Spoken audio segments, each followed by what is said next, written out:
Fired and forgotten, the humble assistant left before the mafia boss discovered her ultimate value. Madeline Prescott didn't even look up from her laptop when she said it. Your position has been eliminated. Today is your last day. 5 years. 5 years of 5 a.m. mornings, of carrying 2 phones, of memorizing the allergies and anniversaries, and quiet fears of a man who ran half of Manhattan. And the woman who ended it all couldn't be bothered to close a spreadsheet. Claire Holloway stood in that office holding a cardboard box, and the worst part wasn't the humiliation. The worst part was the silence from the floor above, where Vincent Hawthorne sat behind a desk. Claire had organized. Inside a schedule Claire had built, running an empire Claire had quietly held together for half a decade. He never came down, not once. If you've ever given everything to someone who didn't notice until you were already gone, stay with us. Because this story is going to hit somewhere deep. Before we go further, if you're new here, subscribe to our channel and hit that notification bell so you never miss a story like this one.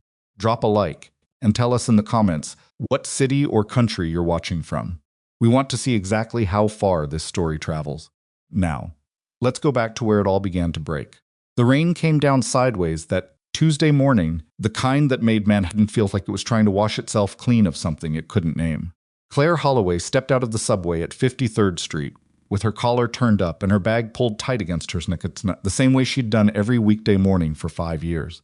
She didn't carry an umbrella. She'd learned early on that umbrellas had a way of disappearing inside Vincent Hawthorne's offices, borrowed by someone in a hurry, and never returned. And after the third one, she'd simply stopped replacing them.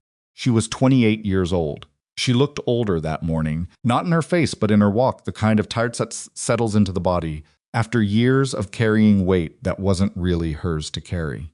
The lobby of Hawthorne Global Holdings smelled the way it always did, cool marble. A faint trace of the sandalwood diffusers someone on the facilities team replaced every Monday morning, and something metallic underneath that Claire had always associated with money and pressure. The security guard, a soft-faced man named Gerald who kept photographs of his grandchildren taped inside his station, gave her a nod. She nodded back. She'd sent his daughter a gift card 3 years ago when the girl graduated nursing school, and Gerald had never forgotten it. He was one of maybe 30 people inside that building who felt something real when Claire Holloway walked through the door. She took the elevator to the 14th floor, set down her bag, and had already started reviewing Vincent's morning brief, the condensed intelligence packet she assembled before 6 a.m. Every day, covering everything from confirmed appointments and unconfirmed visitors to news items that might affect his mood, his schedule, sound like the 17 different threads of business he was actively managing when Madeline Prescott's assistant appeared in the doorway. Miss Prescott would like to see you. That was all. Claire noticed the assistant didn't make eye contact. Madeline Prescott had been Hawthorne Global's chief operating officer for 11 weeks. She was 41, sharp-faced, and wore her ambition the way other women wore jewelry visibly, deliberately, as a statement of intent. She had come from a consulting firm in Chicago with a mandate to modernize the company's internal structure, reduce redundant roles, and improve operational efficiency. She had slides. She had frameworks. She had a deep, genuine faith in the ability of software platforms to do what human beings had historically done badly. She did not know very much about how Hawthorne Global actually ran. What she knew was the organizational chart. What she didn't know was everything that happened in the negative space around it. Claire sat across from Madeline's desk. The office was already different from the way it had looked under the previous COO, different art on the walls, a standing desk converter, no personal photographs anywhere. The whole room had the feeling of a space that was being used efficiently rather than inhabited. Madeline didn't preamble. We've completed a full structural audit of all administrative and support functions, she said, and her eyes moved between Claire and the laptop screen in a rhythm that made it clear she'd had this conversation several times already this week. The executive assistant model at the C-suite level is being replaced by a centralized coordination platform with a shared team structure. Your position has been eliminated. Today is your last day.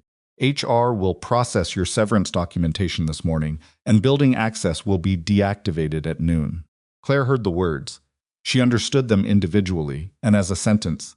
What she couldn't quite do, for a moment, was fit them together into something that I applied to her specifically, to the 14-hour days, to the 5 years of knowing things nobody had ever asked her to know, to the quiet architecture of loyalty she'd built piece by piece inside this building.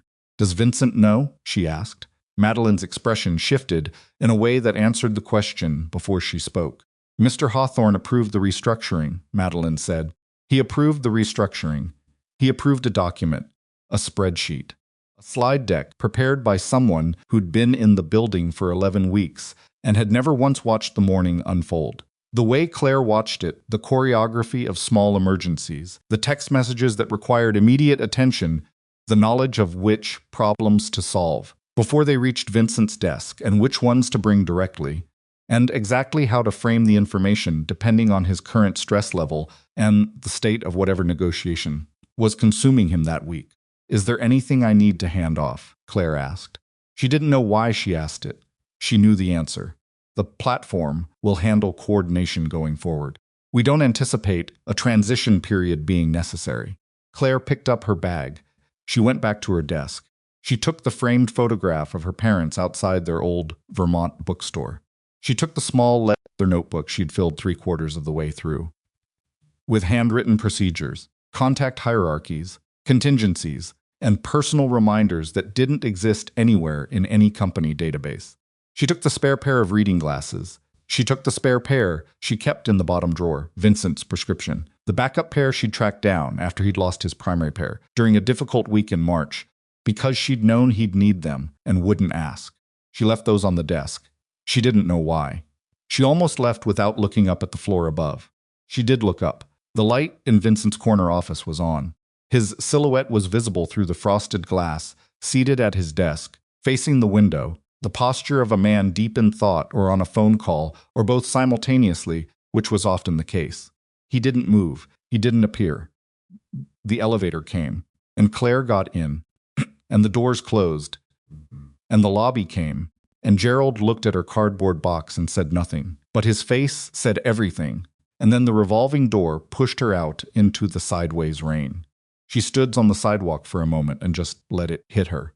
She didn't cry. She wanted to, in the way you want to, when the thing that's been broken finally becomes real enough to feel. But the tears didn't come. Not yet, maybe because some part of her was still waiting for the elevator to open behind her, for footsteps on the wet marble, for a voice calling her name. None of that happened. The morning rushed past her in the form of other people's urgencies. Taxis, delivery carts, a dog pulling hard against its leash, the general, indifferent machinery of the city. Claire Holloway walked away. She didn't walk home. She walked west, toward the park, without any real destination, because the apartment felt too quiet for what she was currently carrying, and she needed somewhere that was already noisy, already moving, already full of things that had nothing to do with her. She walked for 40 minutes in the rain without noticing that she was getting soaked through because she'd given away her last umbrella 2 months ago to Vincent's visiting accountant, who'd arrived unprepared for a storm. That detail landed on her somewhere around 79th Street, and she stopped walking for a second and actually laughed just once, a short, wet, involuntary sound, because it was exactly the kind of thing that could only be funny if you were on the outside of it, which she now was. Inside Hawthorne Global, the morning continued. Vincent Hawthorne came out of his 8 a.m. call at 8:47, which was already 12 minutes behind schedule, and reached for his coffee, the way he always did automatically, without looking, the muscle memory of 5 years, and took a sip and set it back down before the wrong temperature registered. And then he took another sip and set it down again, and frowned at the cup. There were 2 sugars in it. He hadn't taken sugar in his coffee in 3 years. Claire knew that. Whoever had brought the coffee from the new coordination platform's recommended vendor did not. He let it go. He had a 9 a.m. The 9 a.m. was scheduled in Conference Room B on the 12th floor. Client arriving for it, a private investor who had been conducting business with Hawthorne Global for 6 years through carefully protected channels that required specific discretion, arrived on the ground floor at 8:58 and gave his name at the security desk. Gerald checked the system. The system had no record of the visitor. The visitor had not been logged through the new coordination platform because the new coordination platform operated from a publicly accessible scheduling interface and this particular visitor's name was not something that went into publicly accessible systems. The investor waited in the lobby for 11 minutes before someone from the new administrative team noticed the discrepancy and escalated it up 2 levels before someone thought to mention it to Vincent, who was already seated in conference room B, wondering where his client was, which was not a position Vincent Hawthorne occupied gracefully. That meeting recovered, barely. The client left with the relationship technically intact and something cooler underneath it. Vincent returned to his office at 10:30 and found 3 messages requiring responses, none of which had been flagged by priority, and a contract attachment that 2 separate departments had been waiting on since Friday. He worked through them with the systematic efficiencies of a man who had built his professional discipline over 20 years of controlled ruthlessness. And by noon, he had not consciously thought about Claire Holloway once. He'd approved a restructuring. The restructuring was Madeline's responsibility. Madeline was capable. That was the full extent of the mental file. But his lunch arrived 20 minutes late with the wrong order, and the afternoon security briefing was missing the updated driver rotation. And when his car arrived at 6:15, it was the wrong car, a standard black sedan, instead of the armored vehicle. His driver rotated in on Tuesday evenings for reasons that had been established after a security incident 18 months ago that nobody on the new coordination platform knew had happened. None of these were catastrophic. Individually, they were noise. Tolerable friction in a system adjusting to change. But Vincent Hawthorne had built an empire on the ability to read patterns in noise. And somewhere beneath the surface of a day that had gone slightly but consistently wrong, something registered not as alarm, not yet, but as a frequency, an almost subliminal awareness that the texture of the day was different in a way he hadn't named yet. He was in his office at 8 p.m., which was not unusual, working through a real estate development proposal, which was not unusual when he opened the wrong desk drawer looking for a pen, and found instead a small spiral notebook with a blue cover, Claire's handwriting across the first page. He almost closed the drawer. He didn't. The notebook opened to a page dated 4 months ago.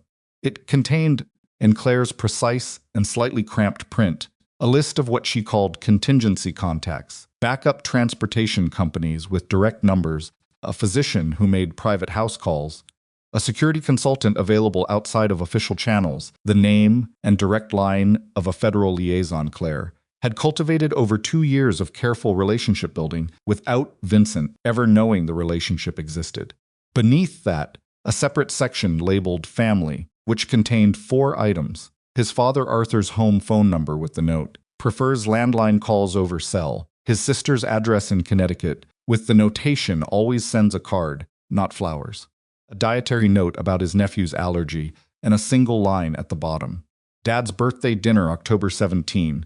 Il Piccolo, he prefers the corner table. Vincent looked at the date on his phone. October 16th. He sat there for a moment and said nothing, because there was no one in the room, and there was nothing to say. He'd forgotten. He'd forgotten again, in the particular way that the most important things get forgotten, not through carelessness exactly, but through the assumption that something, someone, some invisible mechanism would catch them before they fell. He reached for his phone. He called the restaurant. They had no reservation. The reservation had always been made in February, quietly, by a woman who no longer worked in the building.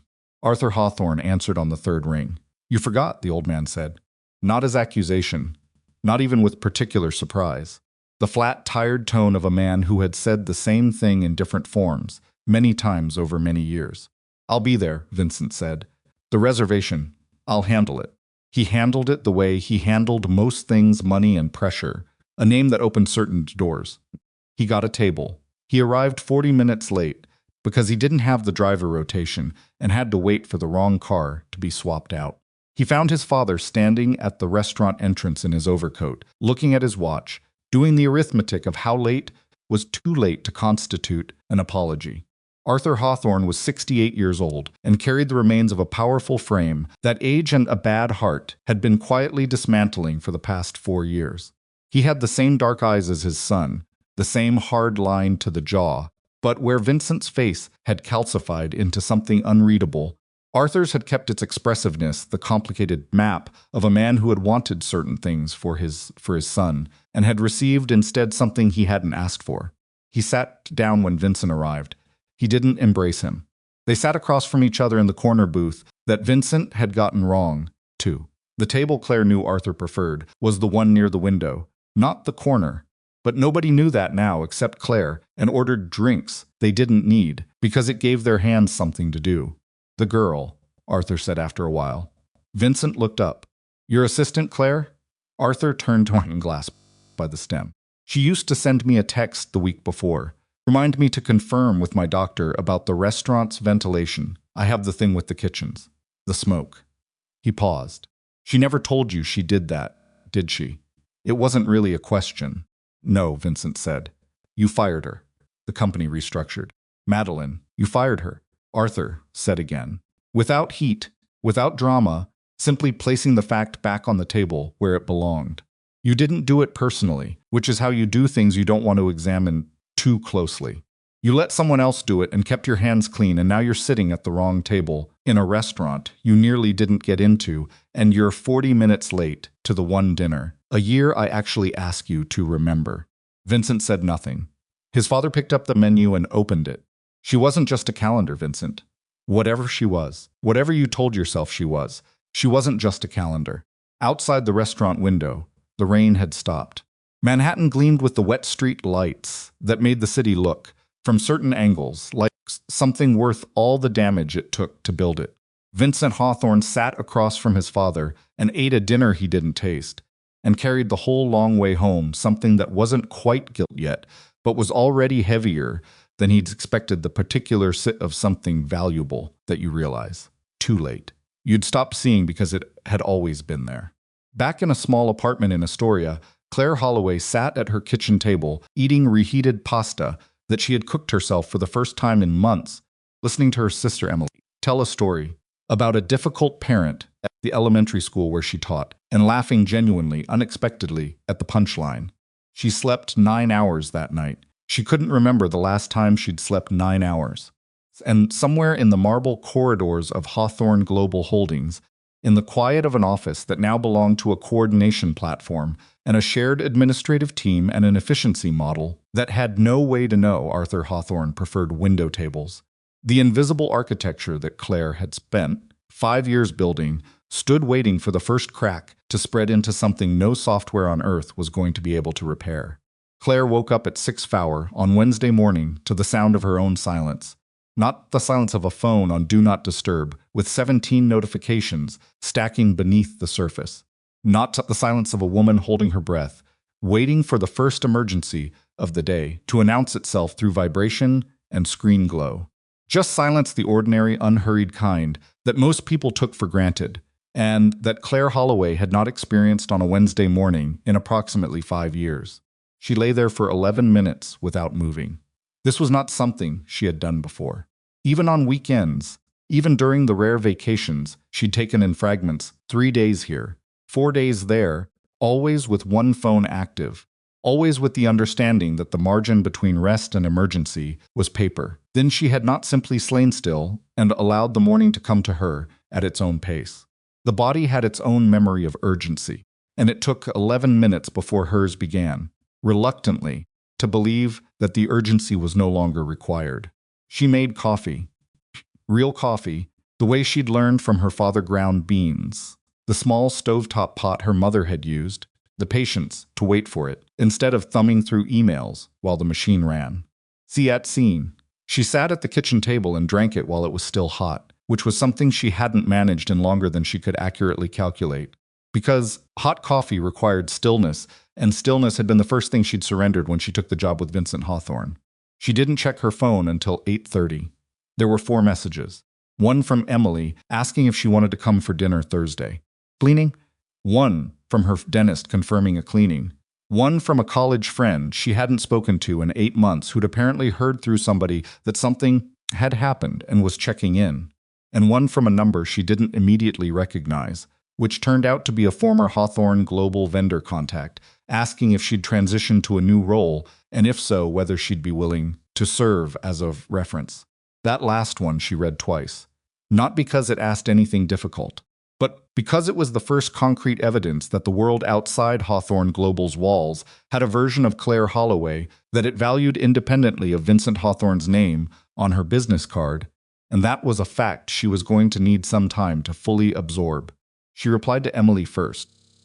Thursday worked fine.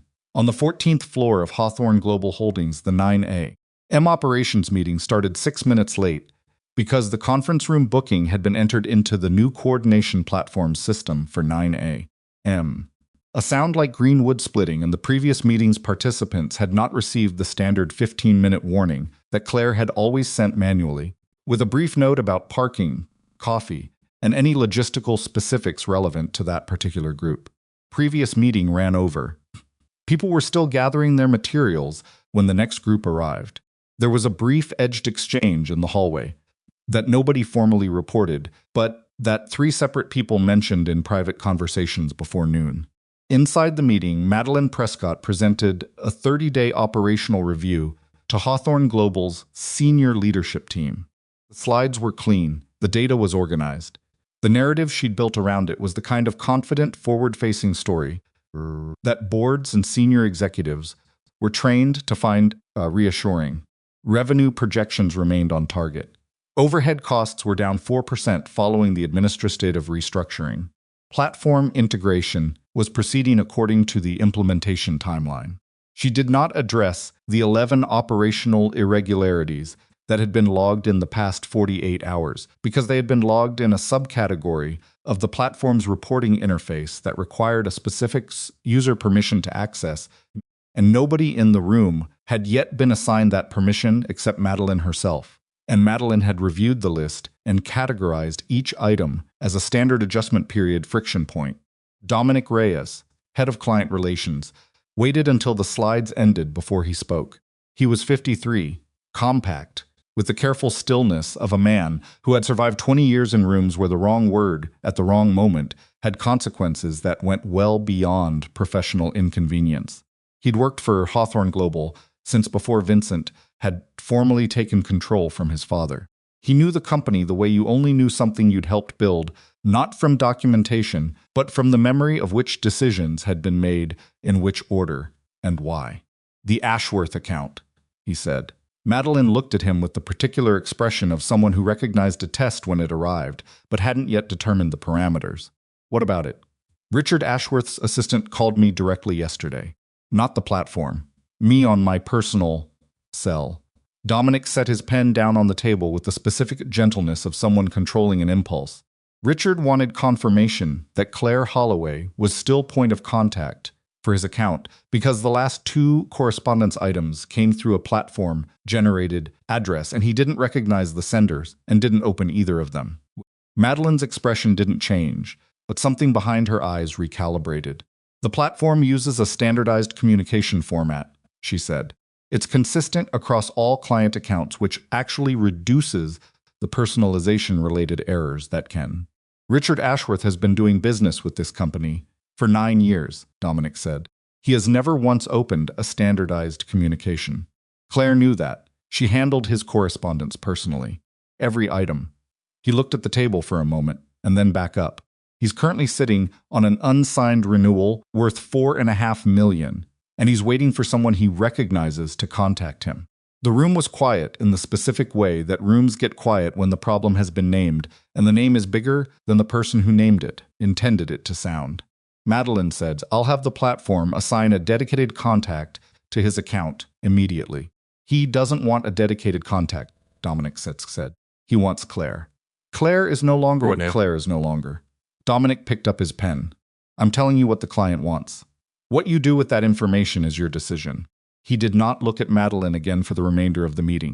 3 floors above the conference room, Vincent Hawthorne was on a call with a man named Pavel Reston, who was not the kind of man who appeared on any of Hawthorne Global's official correspondence, and whose calls were received on a secondary device that lived in Vincent's desk rather than his pocket. Technical. The choir was 2 specific piece of information that Vincent's security coordinator was supposed to have forwarded that morning. He reached for his desk phone and dialed his coordinator's extension. "The Reston package," he said when the line connected. "Where is it?" A pause. The kind that meant the answer wasn't going to be simple. We had a transition issue with the routing protocol this morning, his coordinator said. The package was submitted through the new platform, but it flagged for review because the classification code wasn't in the system's recognition list. It's sitting in a pending queue. Vincent said nothing for 3 seconds. In Vincent Hawthorne's professional vocabulary, 3 seconds of silence from him meant approximately the same thing as another man slamming his hand on a table. How long has it been sitting there? Since 7:42. Get it to me. Working on it now. The platform requires administrator authorization to... Vincent ended the call. He stood up from his desk and went to the window. 41 stories below, Manhattan moved with the indifferent momentum it always had: cabs and pedestrians and delivery vehicles, and the permanent low-grade urgency of 10 million people all needing things at the same time. He'd looked at this view 10,000 times. He'd never once noticed it. Not really. It was simply the visual context of whatever problem he was currently solving. He thought about his father's face across the restaurant table last night. The way Arthur had said the word fired, not viciously, not as a weapon, but with the flat precision of a surgeon identifying a wound. He thought about the word calendar and how it was wrong. His office door opened. Madeline Prescott came in without knocking, which was something nobody else in the building did, and which she'd been doing since her second week, and which Vincent had not addressed because he'd decided her results would justify the style, and he was no longer entirely certain that was still the working assumption. The Ashworth situation, she said. She closed the door behind her. Dominic Reyes is being obstructionist. He's doing his job, Vincent said, still facing the window. His job is client relations, not second-guessing my operational decisions. His job is making sure clients sign things. Vincent turned around. Is Ashworth going to sign? Madeline held his gaze with the practiced composure of a woman who had been in difficult rooms and had learned that the first person to look away lost something. I'm implementing a solution this afternoon. That's not what I asked. He'll sign. When? Within the week. Vincent looked at her for a long moment. Not threateningly, he'd learned long ago that threat required effort and he preferred economy. He simply looked, in the way that communicated, that he was doing arithmetic, and she was one of the variables. Dominic, he said, has maintained client relationships in this company for 20 years. When he calls something a problem, it is usually already past the point of being a problem. It's a fact. He moved back to his desk, fixed the Ashworth situation, and pulled the irregularity log from the platform. All of it, not the summarized version. Madeline's composure held. The irregularity log reflects standard. All of it, Madeline. She left. Vincent opened his desk drawer, reached past the things he needed and found instead the blue spiral notebook Claire's that he'd put back in the drawer last night after his father's dinner because he hadn't known what else to do with it. He didn't open it. He just held it for a moment, feeling the weight of it, which was less than he expected and somehow heavier for that. He put it back and closed the drawer. He didn't call Claire. Not yet. He wasn't sure what he would say. And Vincent Hawthorne was not in the habit of speaking before he knew exactly what he meant. Claire, at that precise moment, was sitting in the waiting area of a nonprofit organization called the Meridian Education Fund on the 6th floor of a building on West 22nd Street, waiting for an informational meeting with the organization's program director. She'd sent a cold inquiry 3 days ago, before she'd been fired, actually, in one of those half-awake moments at 2A. When the life she was actually living and the life she sometimes thought about living existed briefly in the same mental space before the alarm pulled her back to the one that paid the bills. The response had come while she was still employed. The meeting had been scheduled before she'd been holding a cardboard box. She almost canceled it that morning. It felt premature, or too eager, or somehow like she was admitting to herself that the last 5 years had been pointed in the wrong direction. Emily had told her to go. You researched that place at 2 in the morning? Emily had said over the phone, which means it was real enough to think about when you thought nobody was watching. That counts for something. The program director's name was Sandra Park. She was 60, Korean, American. With reading glasses on a beaded chain around her neck and the unhurried manner of someone who had stopped performing busyness because she'd realized it wasted time she could use actually doing things. She shook Claire's hand, looked at her resume for about 45 seconds, and then, "Tell me what you actually did," Sandra said. Claire blinked. The resume is I can read a resume. Tell me what you actually did. Nobody had ever asked Claire that question that way before. Sound like green wood splitting. Not in 5 years of performance reviews, not in the original job interview with Hawthorne Global, not once in the professional vocabulary of the corporate world she'd inhabited. You actually did. The real version, stripped of job title language and accomplishment metrics. She thought for a moment. I kept things from falling apart, she said. People, mostly. I learned what they needed before they knew they needed it, and then I made sure they had it, and I did it in a way that meant they could stay focused on the things that actually required their attention. Sandra looked at her with an expression that was hard to read, but not unkind. Can you do that for people who don't have anyone else doing it for them? She asked. People who are trying to navigate a workforce system that wasn't designed to make things easy for them. Yes, Claire said. She didn't hedge it, didn't add a caveat or a qualifier. Just yes. The way you said things when you knew them to be true from somewhere below the level of professional habit. Sandra made a note on the pad beside her. We're building out a new employment readiness program. We need someone who can run it, not manage it from above. Actually run it, in the room, with the participants. It doesn't pay what you were making. That's fine, Claire said. You don't know what it pays yet. I know what I was spending to feel okay about what I was doing, Claire said. The number doesn't have to match. Sandra put her pen down. She looked at Claire for a moment, with something that wasn't quite a smile, but functioned like one. Come back Thursday. I'll introduce you to the team. Claire walked back out onto 22nd Street and stood on the sidewalk for a minute. The city moved around her. A sound like green on the corner was doing a brisk business in egg sandwiches. And the smell of it reminded her that she hadn't eaten yet, and that she was allowed to eat breakfast at 10:30 in the morning if she wanted to, because there was no meeting she was already 3 minutes late for. She bought an egg sandwich. She ate it walking west, not because she was in a hurry, but because walking and eating felt like the right way to process something that was too new and too fragile to sit still with yet. Back at Hawthorne Global, the irregularity log arrived on Vincent's desk at 2 that afternoon. Madeline had sent it through the platform's reporting interface with a cover email that described its contents as reflecting expected stabilization challenges.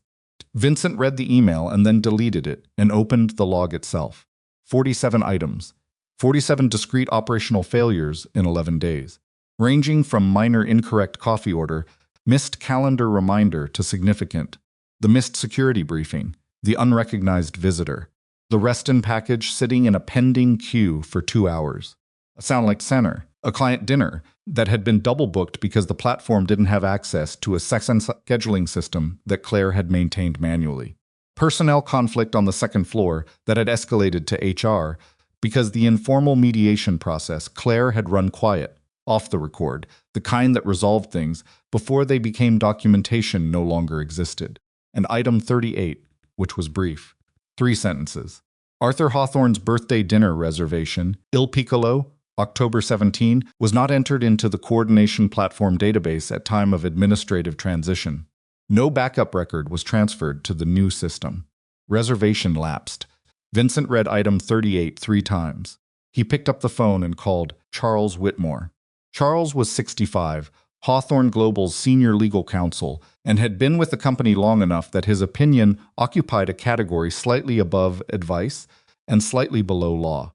He was one of approximately 4 people in Vincent's professional life who spoke to him plainly without performing a calculation first. He arrived in Vincent's office at 4:15, lowered himself into the chair across from the desk with the careful deliberation of a man whose knees had been registering complaints for 2 years, and looked at the log that Vincent pushed across the desk toward him.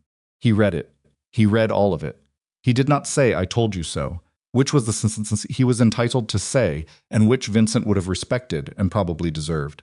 Instead, he set the log back on the desk and folded his hands and said, "How long did you know she was this good?" "I didn't," Vincent said. "That's not the same as not knowing." Vincent looked at him. "You knew," Charles said. "You knew the way you know a wall is holding up a building. You don't think about it until something cracks, and then you suddenly understand. It was structural. You just chose not to examine it because examining it meant having to acknowledge it, and acknowledging it meant having to do something, and doing something about it was complicated. He paused. She was complicated. Vincent said nothing. The Reston situation, Charles said. That's not an adjustment period friction point. That's a breach of a protocol that doesn't exist anywhere except in Claire's head and in whatever system she built to maintain it. The platform can't replicate that. There is no software that can replicate that because that protocol was built on relationships that took years to cultivate, and it lives in the knowledge of a person who no longer works here. I know that. Do you know that Reston has a meeting with a competing firm next week? Vincent went still. He's not leaving, Charles said. Not yet, but he's curious. And the reason he's curious is that the thing that made doing businesses here feel protected and personal and intelligently managed has suddenly stopped functioning. And he noticed, and now he's wondering whether the protection was ever really about Hawthorne Global, or whether it was about one specific person who happened to work here. The answer to that question, Vincent said quietly, is not one I'm prepared to say out loud. You don't have to, Charles said. It's already the answer whether you say it or not. The light through the office windows had shifted while they talked the low amber quality of a late afternoon. In October, the kind that made Manhattan look briefly like a plate could accommodate something as impractical as regret. Charles stood up slowly, pulling his coat from the arm of the chair. You can offer her twice the salary, he said. You can send a car. You can have her position recreated with whatever title makes it look like you've learned something, without actually requiring you to change anything structurally. He buttoned his coat. Or you can actually examine what happened here and what it means about how this company, how you actually value the people who do the work that doesn't have a title. Vincent looked at the log on his desk. 47 items in 11 days. She's been gone 11 days, he said. I know, Charles said. If this is what 11 days looks like. I know, Charles said again, and his voice carried the particular weight of a man who had watched something coming from a long way off and had said nothing because it wasn't his place, and now it was too late for the saying to do much good. He left. Vincent opened the drawer, took out the blue notebook. This time he opened it not to the contingency contacts page, not to the family section, but to the beginning, splitting, where Claire had written the date of her first week and a list of everything she needed to understand in order to do the job correctly. The list ran 4 pages. It was specific in the way that only someone who genuinely intended to be useful could be specific, not broad categories, but granular, observed, human. The preference for one kind of elevator music over another during high-stress days. The fact that certain clients needed to be called rather than emailed, and why. The names of building staff and what those relationships had cost in terms of small attentions and remembered details over years of quiet consistency. It was not a job description. It was a map of a life that Claire had drawn while ostensibly drawing someone else's. Vincent read until the light was completely gone from the windows, and the city outside was all vertical amber and the hum of a building that had stopped pretending it was something other than what it was, a structure built on the labor of. People who would never have their names on anything. He thought about calling her. He picked up his phone. He put it down. He was not ready. And that was something the small, unfamiliar discipline of a man who had spent 40 years treating readiness as optional, acknowledging that some conversations required more than authority and a cell phone signal. 3 miles away, Claire was having dinner at Emily's apartment. Emily had made too much pasta, which was her standard approach to cooking, and they were eating it at a small table in a kitchen that smelled like garlic and the particular warmth of a space that was genuinely lived in rather than expensively decorated. Emily was 24, a third-grade teacher, with their mother's laugh and their father's stubbornness and none of Claire's instinct for invisible management, which was something Claire had spent years both envying and trying to teach her without being asked. How was the meeting? Emily said. Good, Claire said. Really good, actually. You're doing the thing where you don't want to say a positive thing too clearly in case it disappears. Claire looked at her. You do it, Emily said, gesturing with her fork. You always hedge. Like if you say something is actually good, the universe will notice and correct for it. Claire thought about that. The program director, she said. She asked me what I actually did. Not on my resume. Actually. What did you say? I said I kept things from falling apart. People, mostly. Emily stopped chewing for a moment. She looked at her sister with the direct, unadorned attention of someone who loved a person clearly enough to see them accurately. Yeah, Emily said. You do. She wants me to come back Thursday. Are you going to? Yes, Claire said. Outside Emily's kitchen window, the city ran on into the dark, and in a high office, 41 stories above the marble lobby of Hawthorne Global Holdings, Vincent Hawthorne sat with a dead woman's notebook open on his desk, not dead, not gone, 3 miles away eating pasta she hadn't cooked herself for the first time in months, and read the handwriting of a woman he had paid, well and seen poorly, and felt the weight of a mistake he couldn't measure yet, because he was still standing too close to it to see its full shape. The next morning, Dominic Reyes walked into Madeline Prescott's office without an appointment. He closed the door. He set a single sheet of paper on her desk. Richard Ashworth's people called this morning, he said. He's requesting a formal meeting to discuss the terms of the renewal. Not a signature meeting, a discussion meeting. He let that distinction sit in the air for a moment. That means he has conditions. Which means the $4.5 million is not a given anymore. Which means we have a problem that is larger than a dedicated platform contact can solve. Madeline looked at the paper. I'll call his office this afternoon and he doesn't want to talk to you, Dominic said. The sentence landed quietly. He asked specifically. Dominic continued, each word placed with the deliberate care of a man dropping stones into still water, whether there was any possibility that Ms. Holloway could be involved in the renewal discussion, not as an employee, as a consultant. He was willing to pay a separate fee. Madeline's jaw tightened. That's not... I know what it is, Dominic said. I'm telling you what the client said.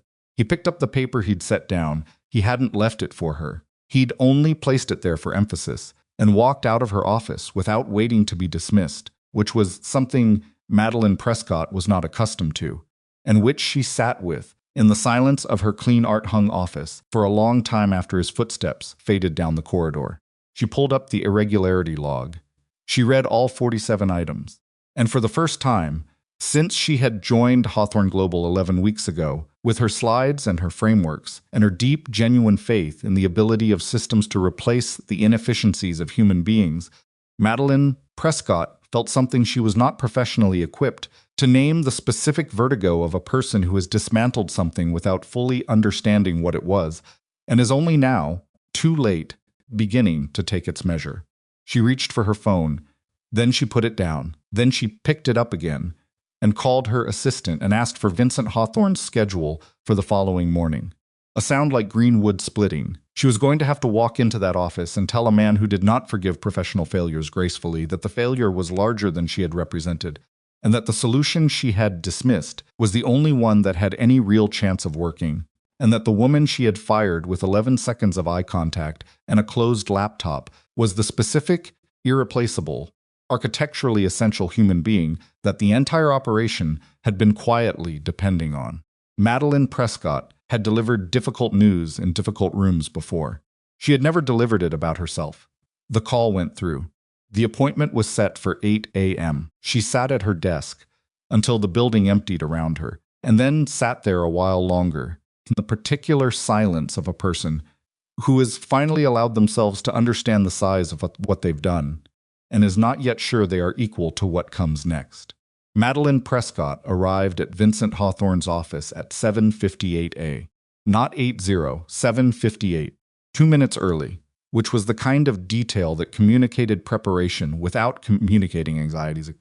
And Madeline had spent 20 years learning the difference between those two things and how to perform one while suppressing the other.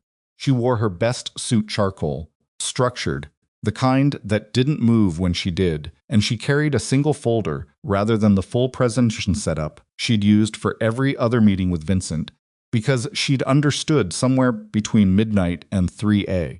that what was about to happen in that office was not a presentation. It was a reckoning, and the only honest way to walk into a reckoning was with your hands mostly empty. Vincent's new assistant, a young man from the coordination platform's assigned roster, who'd been on the job for 9 days and still hadn't learned that you knocked before entering, regardless of what the schedule said, let her in without ceremony. Vincent was already seated. He had the irregularity log in front of him, and beside it, open to a page Madeline couldn't read from the doorway, was a small blue spiral notebook that she didn't recognize. He didn't look up when she entered. He let her cross the full length of the office and sit down before he raised his eyes, which was a dominance behavior so practiced it had probably become unconscious, and which Madeline recognized and chose not to react to because she needed something from this man, and performing indignation would cost her more than swallowing it. "Close the door," he said. She closed it. He looked at her. "Tell me the number," he said. Madeline opened her folder. Based on the current trajectory of the Ashworth renewal, the number Madeline, not the trajectory. She closed the folder.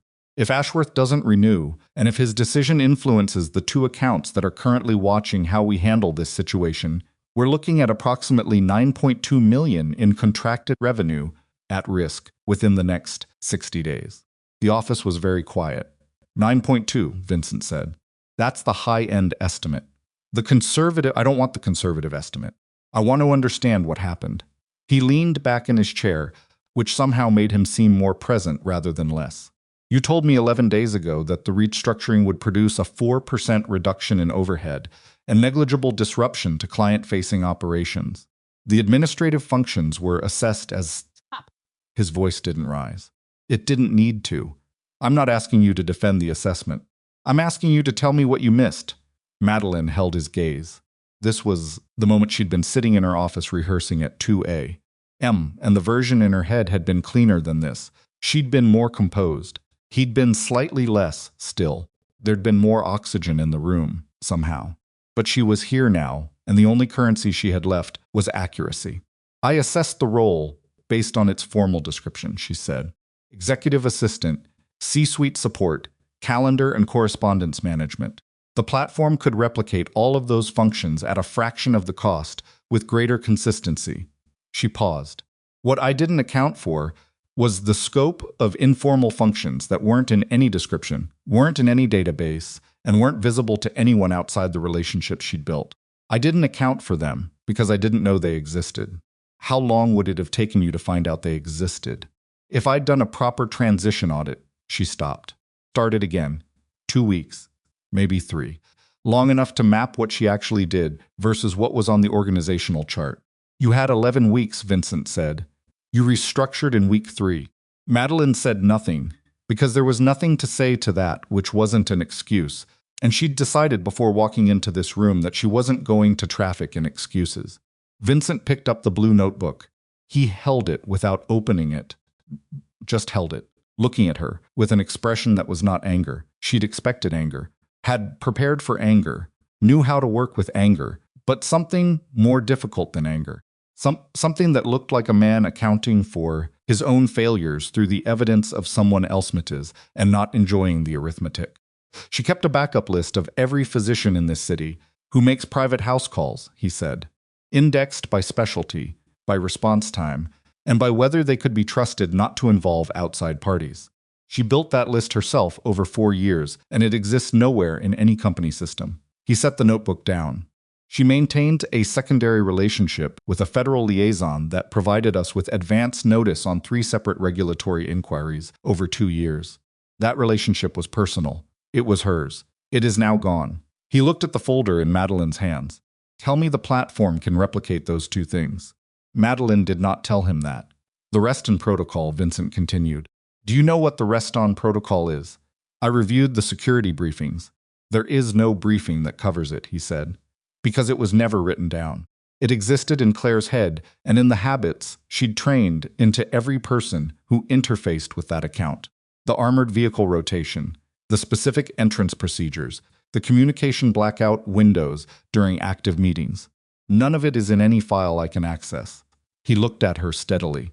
Pavel Reston does $12 million of business through this company annually, through channels that are not reflected in our public accounts.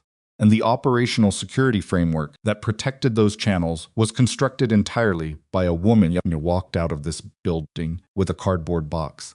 Madeline felt, for the first time in the conversation, something that she would not have been able to name professionally, but that registered in her chest as a specific physical sensation, the feeling of a floor that has been solid for a long time, revealing in one extended moment that it was never as solid as it felt. What do you need from me? She asked. I need you to go back to your office. Vincent said, and prepare a full accounting of every client relationship, every operational protocol, and every informal function that was affected by the restructuring. Not the platform summary. The actual accounting with names and dollar figures and relationship histories. I want it on my desk by end of business Friday. He picked up his pen, and I need you to understand that this conversation is the last one we have about what went wrong. Everything after Friday is about what we do about it. Madeline stood up. She picked up her folder. Vincent. She said his first name, which she'd never done in a formal meeting. He looked up. I'm sorry. He nodded once. The nod of a man accepting the statement without assigning it much weight, because sorry was a position and he needed people who could move. She left. He sat alone for a moment after the door closed. Then he picked up his phone and called Charles. I need Claire Holloway's current contact information, he said. Pause. You're going to call her, not yet. Then why? Because I want to know I can, Vincent said, when I'm ready. Charles gave him the number. Vincent wrote it in the margin of the irregularity log, which was probably not where a therapist would recommend you store the phone number of a person you'd allowed to be dismissed without ceremony. He looked at it for a moment. Then he went back to work. 3 miles away, Claire was in a room on the 3rd floor of the Meridian Education Fund's offices, sitting in a circle of 12 plastic chairs, with 11 adults who ranged in age from 22 to 59, who had been invited to a pilot session of the employment readiness program that Sandra Park was building, a sound like green wood splitting, and who had the peculiar guardedness of people who had been processed by systems before, and were waiting to find out whether this one was different. So Sandra had introduced Claire that morning as a program consultant, which was accurate enough and loose enough to give Claire room to figure out what she actually was in this context. She'd spent the previous 2 days reading through the program's existing materials, thin, generic, the kind of content built around the average person, which meant it was genuinely useful to almost nobody. She'd made notes in the margins of her own copy. She hadn't shown them to Sandra yet. She wasn't sure they were right yet. The session was supposed to follow a prepared curriculum. Resume structure, interview basics, professional communication. Claire looked around the circle. She put the curriculum on the empty chair beside her. Tell me the last time a job application felt like it was built for you, she said. Silence. The specific silence of people deciding whether honesty was safe. A woman in her mid-40s named Renata, who'd listed her background as domestic work and elder care, looked at Claire with the flat skepticism of someone who'd sat in a lot of circles like this one. Never, she said. Okay, Claire said. Tell me what would need to be different. And something in the room shifted, not dramatically, not cinematically, but in the specific way that things shift when a person in authority asks a real question and means it and is prepared to actually listen to the answer, which was rarer than it should have been, and which the people in that circle recognized on an instinctive level, the way you recognized safe ground after a long time on uncertain footing. She didn't teach resume structure that morning. She taught people how to talk about what they actually did in language, that the people doing the hiring would recognize as valuable. The same skill at its core that she had spent 5 years applying on behalf of a man who hadn't asked her how she felt about it once. She noticed that and held it quietly and let the session run 40 minutes over its scheduled end without noticing the time. Sandra noticed her, noticing it on the walk, back down the hall afterward. You didn't use the curriculum, Sandra said. I'll use it, Claire said. Just not today. Sandra looked at her for a moment with the expression of someone recalibrating an estimate. Thursday, she'd said during their first meeting. Now, it was Wednesday, and Claire had already revised the program's foundational approach in the space of a 90-minute session, and Sandra was smart enough to recognize that what she was looking at wasn't a consultant who'd gotten enthusiastic. It was a person who was very, very good at something, and had finally been aimed at the right target. What salary do you need? Sandra asked. Claire told her. Sandra didn't flinch. I can do 80% of that. The other 20% is conditional on grant funding. That's pending for the next quarter. 80% works, Claire said. She walked home through the October afternoon with the strange, buoyant lightness of someone who has made a decision that the body recognizes as correct before the mind has finished processing the logic. She bought coffee from a cart on the corner. She drank it while it was still hot. Standing on the sidewalk, watching a pigeon navigate a piece of pretzel with an intensity that seemed disproportionate to the prize, and she laughed at it, alone on the sidewalk, without caring who heard. She did not check her messages until she got home. There were 6. 3 work-related follow-ups from former Hawthorne Global vendors she'd dealt with over the years. 1 from the college friend again, 1 from Emily, a photo of a drawing one of her students had done of a cat that appeared to have 7 legs, captioned simply, "What do I do with this?"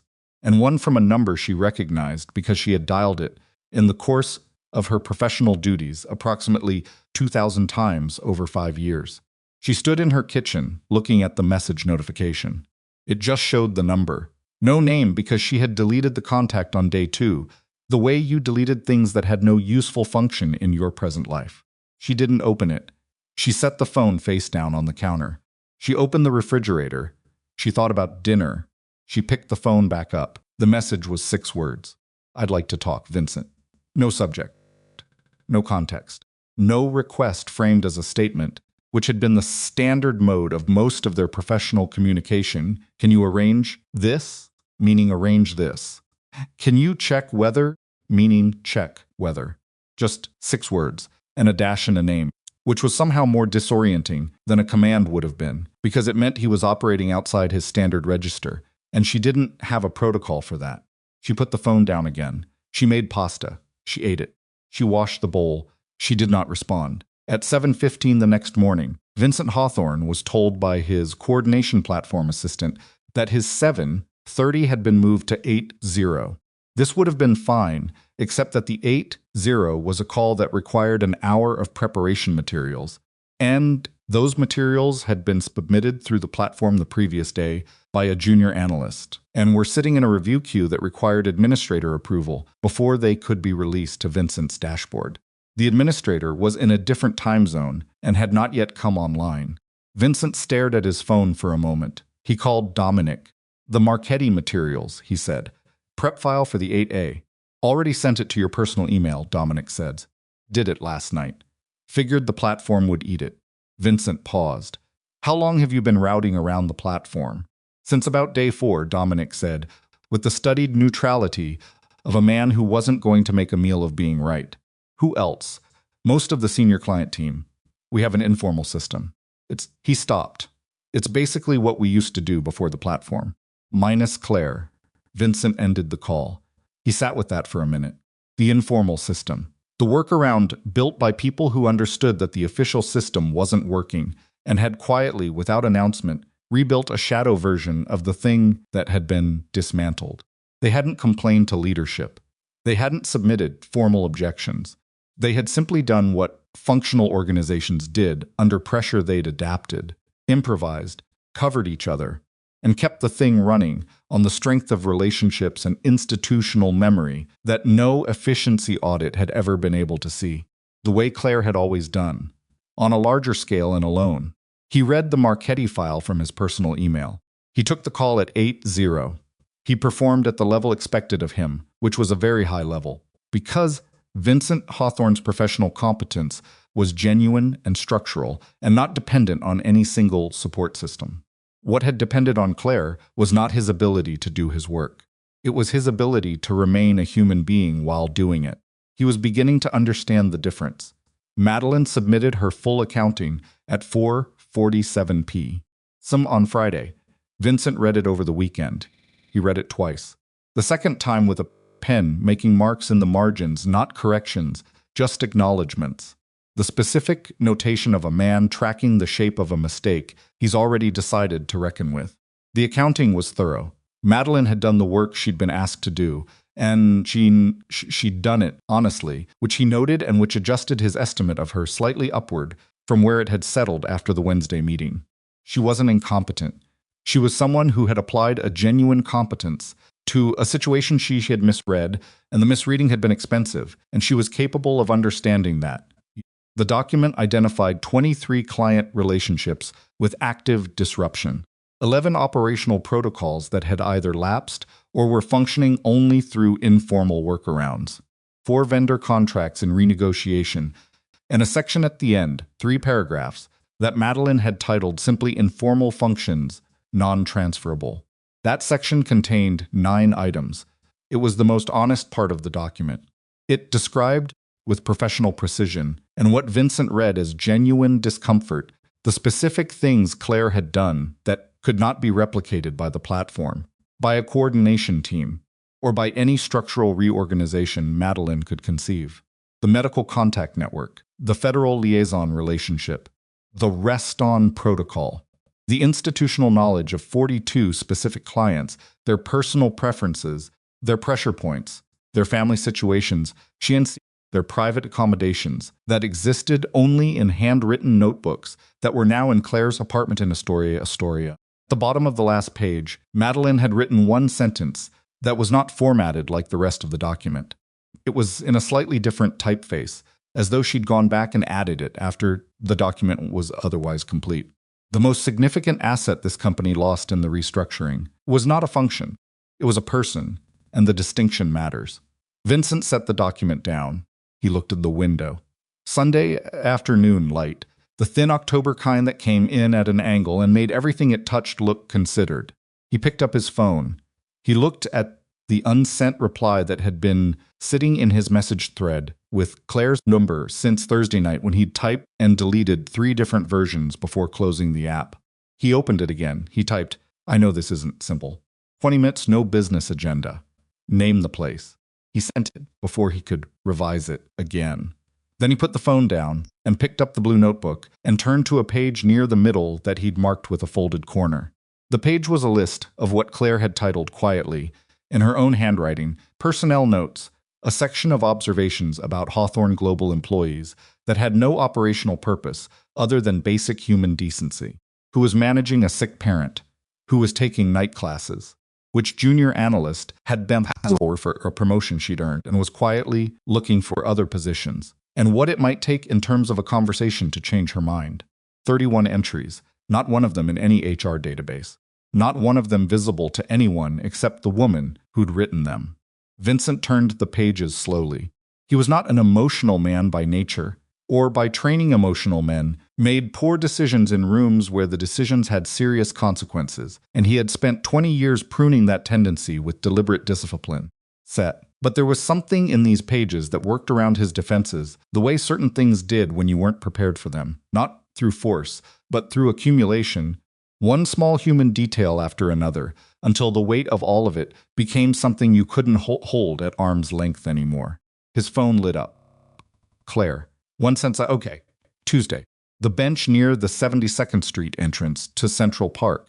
11 a.m. He read it 3 times. Then he set the phone down and finished reading the notebook, and didn't notice until he looked up that 2 hours had passed and the Sunday light was completely gone. On Monday morning, something happened that none of the actors in the Hawthorne Global drama had anticipated. An article appeared in a financial industry newsletter, the kind of inside baseball publication that most civilians had never heard of, and that everyone inside a certain tier of New York business read before their first coffee.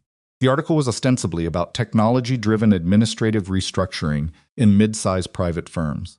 It was illustrated with a case study that did not name Hawthorne Global explicitly, but described a company and situation that anyone who knew both would recognize with no effort at all.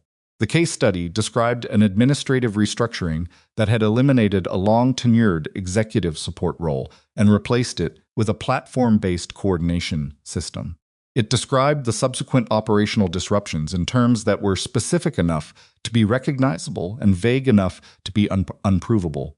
It quoted an anonymous source described as a senior relationship manager at the firm who said, "The person who held that role wasn't an assistant.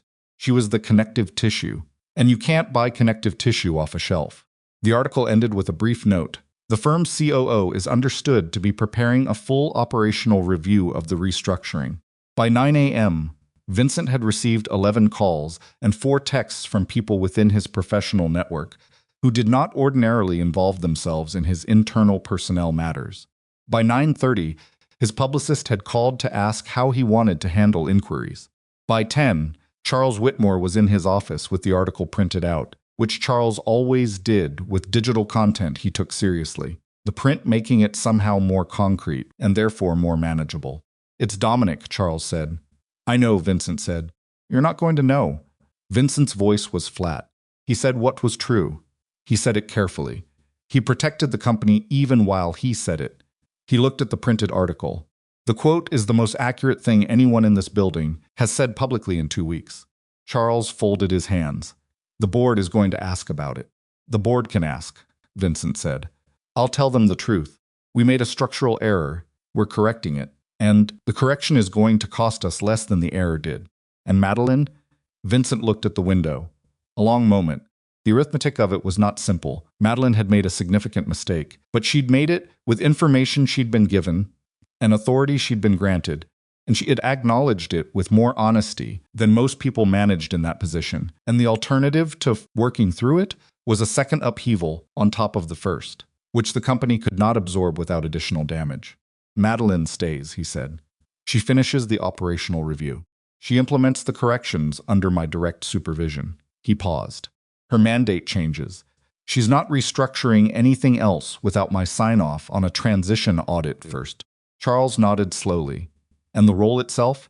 Claire's position? I don't know yet, Vincent said. That's a question I can't answer before Tuesday. He meant the bench. He meant 11 a.m. He meant a conversation he hadn't had yet with a woman he'd treated as essential infrastructure and was now attempting to treat as a person he'd failed, which required a level of vulnerability he was actively preparing for and not yet convinced he was capable of. Charles left. Vincent spent the rest of Monday working.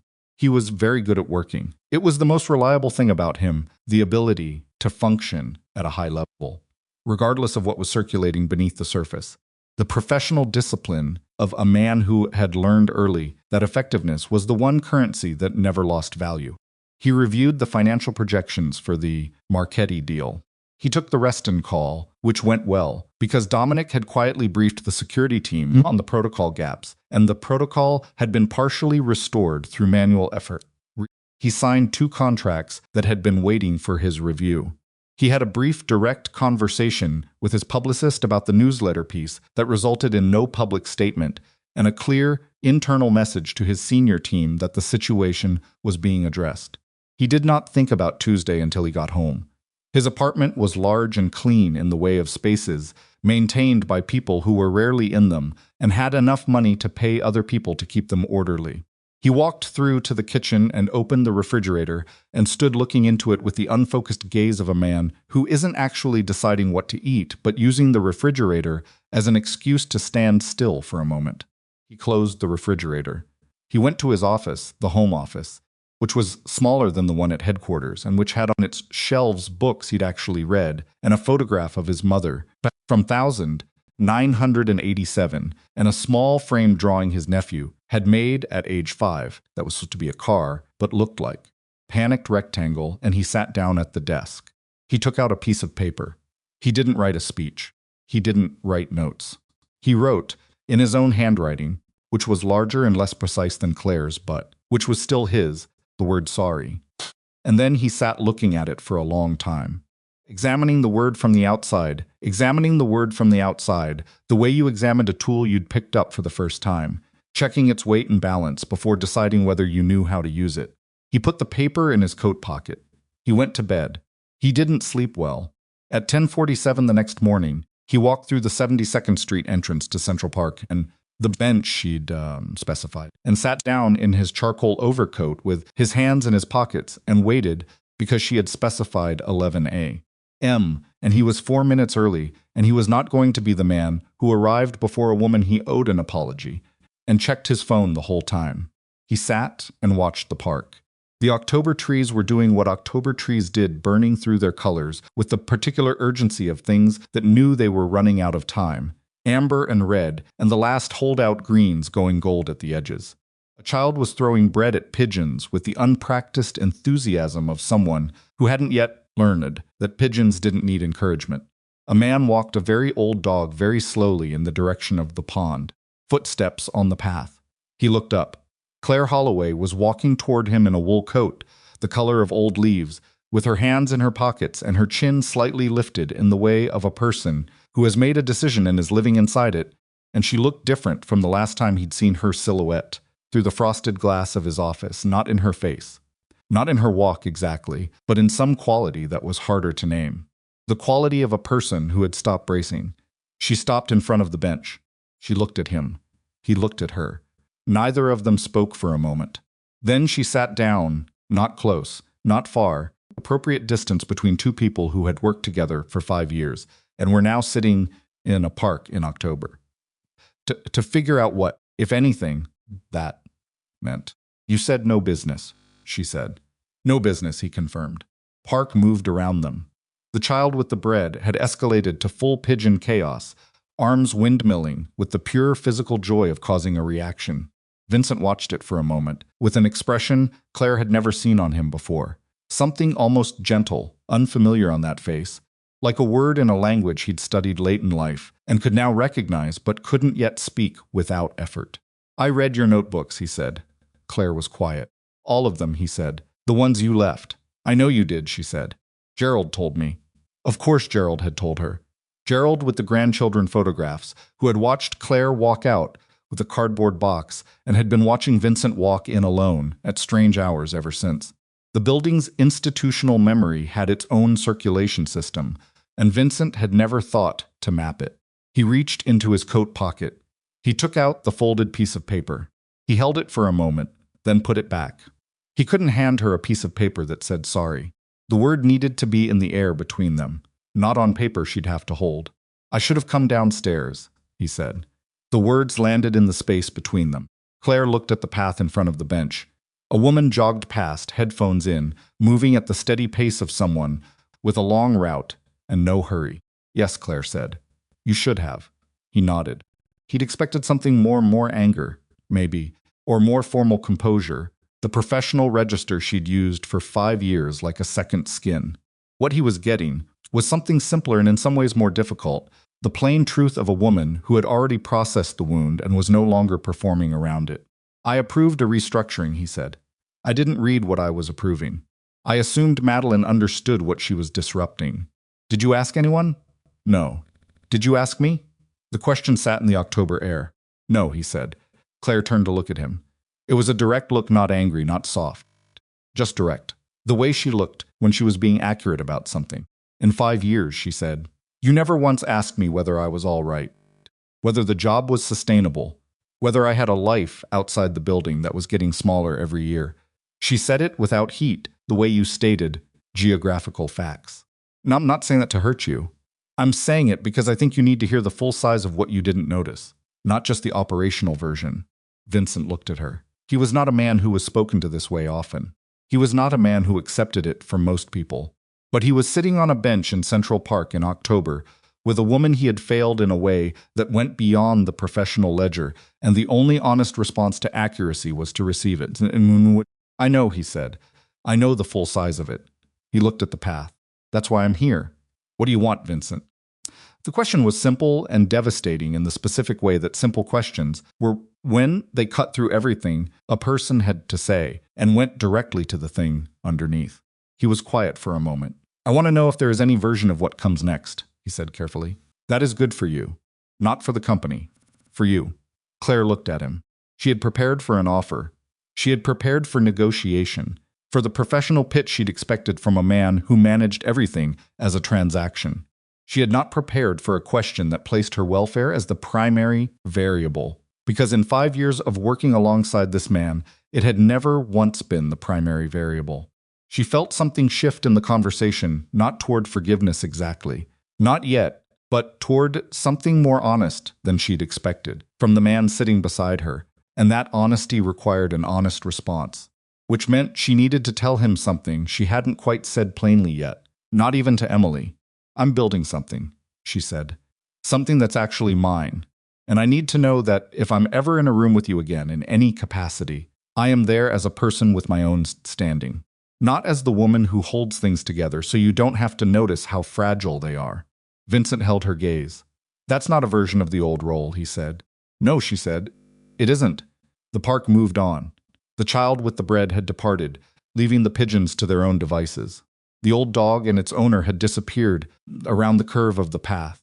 The amber trees stood in the slow October light and did what they were doing, which was burning.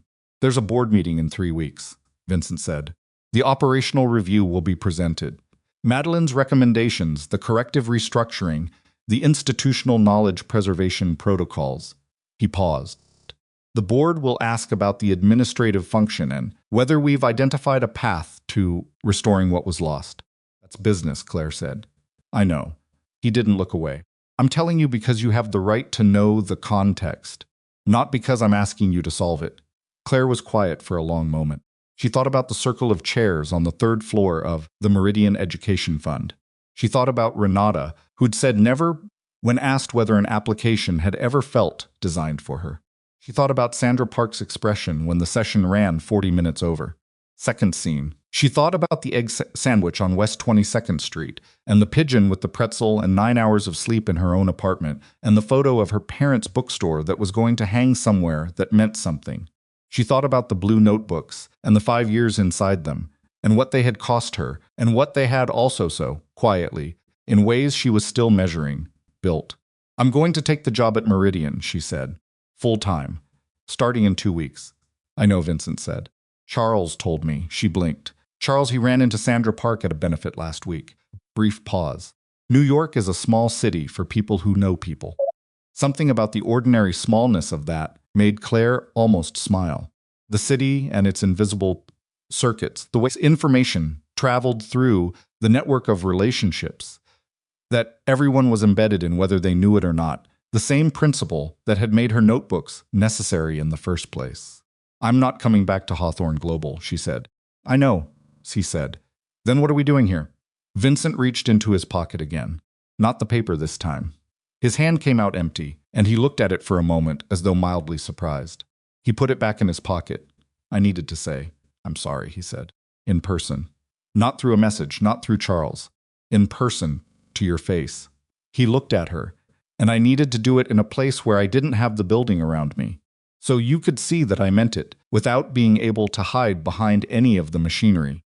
Claire looked at the man on the bench beside her. 41 stories of marble and glass and criminal infrastructure and legitimate empire stripped away. Just a man in a coat in a park on a Tuesday in October, holding something he'd never had occasion to practice and was attempting now with visible effort and imperfect grace. She had thought, in the first days after the firing, that if she ever sat across from Vincent Hawthorne again, she would feel rage or cold satisfaction or the specific, clarifying pleasure of watching a powerful person realize they had miscalculated. She did not feel any of those things. What she felt was something more complicated and harder to name, the specific sadness of recognizing that a person is capable of more than they showed you too late for it to change what happened. I accept the apology, she said. His face changed, slightly. The way faces changed when they'd been braced for a long time, and the bracing becomes briefly unnecessary. It's not enough, she added, but it's real. And I'd rather have something real that isn't enough than something polished that doesn't mean anything. He nodded. They sat for a few more minutes without speaking, which was a new kind of silence between them, not the silence of a boss and an employee in a professional context. The silence of two people sitting with the full weight of 5 years and what they'd been, and what they hadn't been, and what neither of them could go back and correct. Then Claire stood up. She looked down at him with the clear, unhurried gaze of a woman who had somewhere to be that was genuinely hers. Take care of yourself, Vincent, she said. Actually, take care of yourself, not through the machinery. She walked back up the path.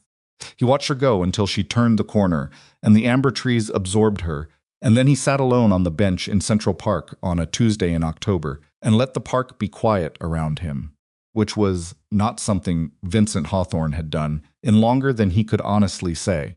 In his coat pocket, the folded piece of paper said sorry in his own handwriting. He didn't need it anymore. It had already been said.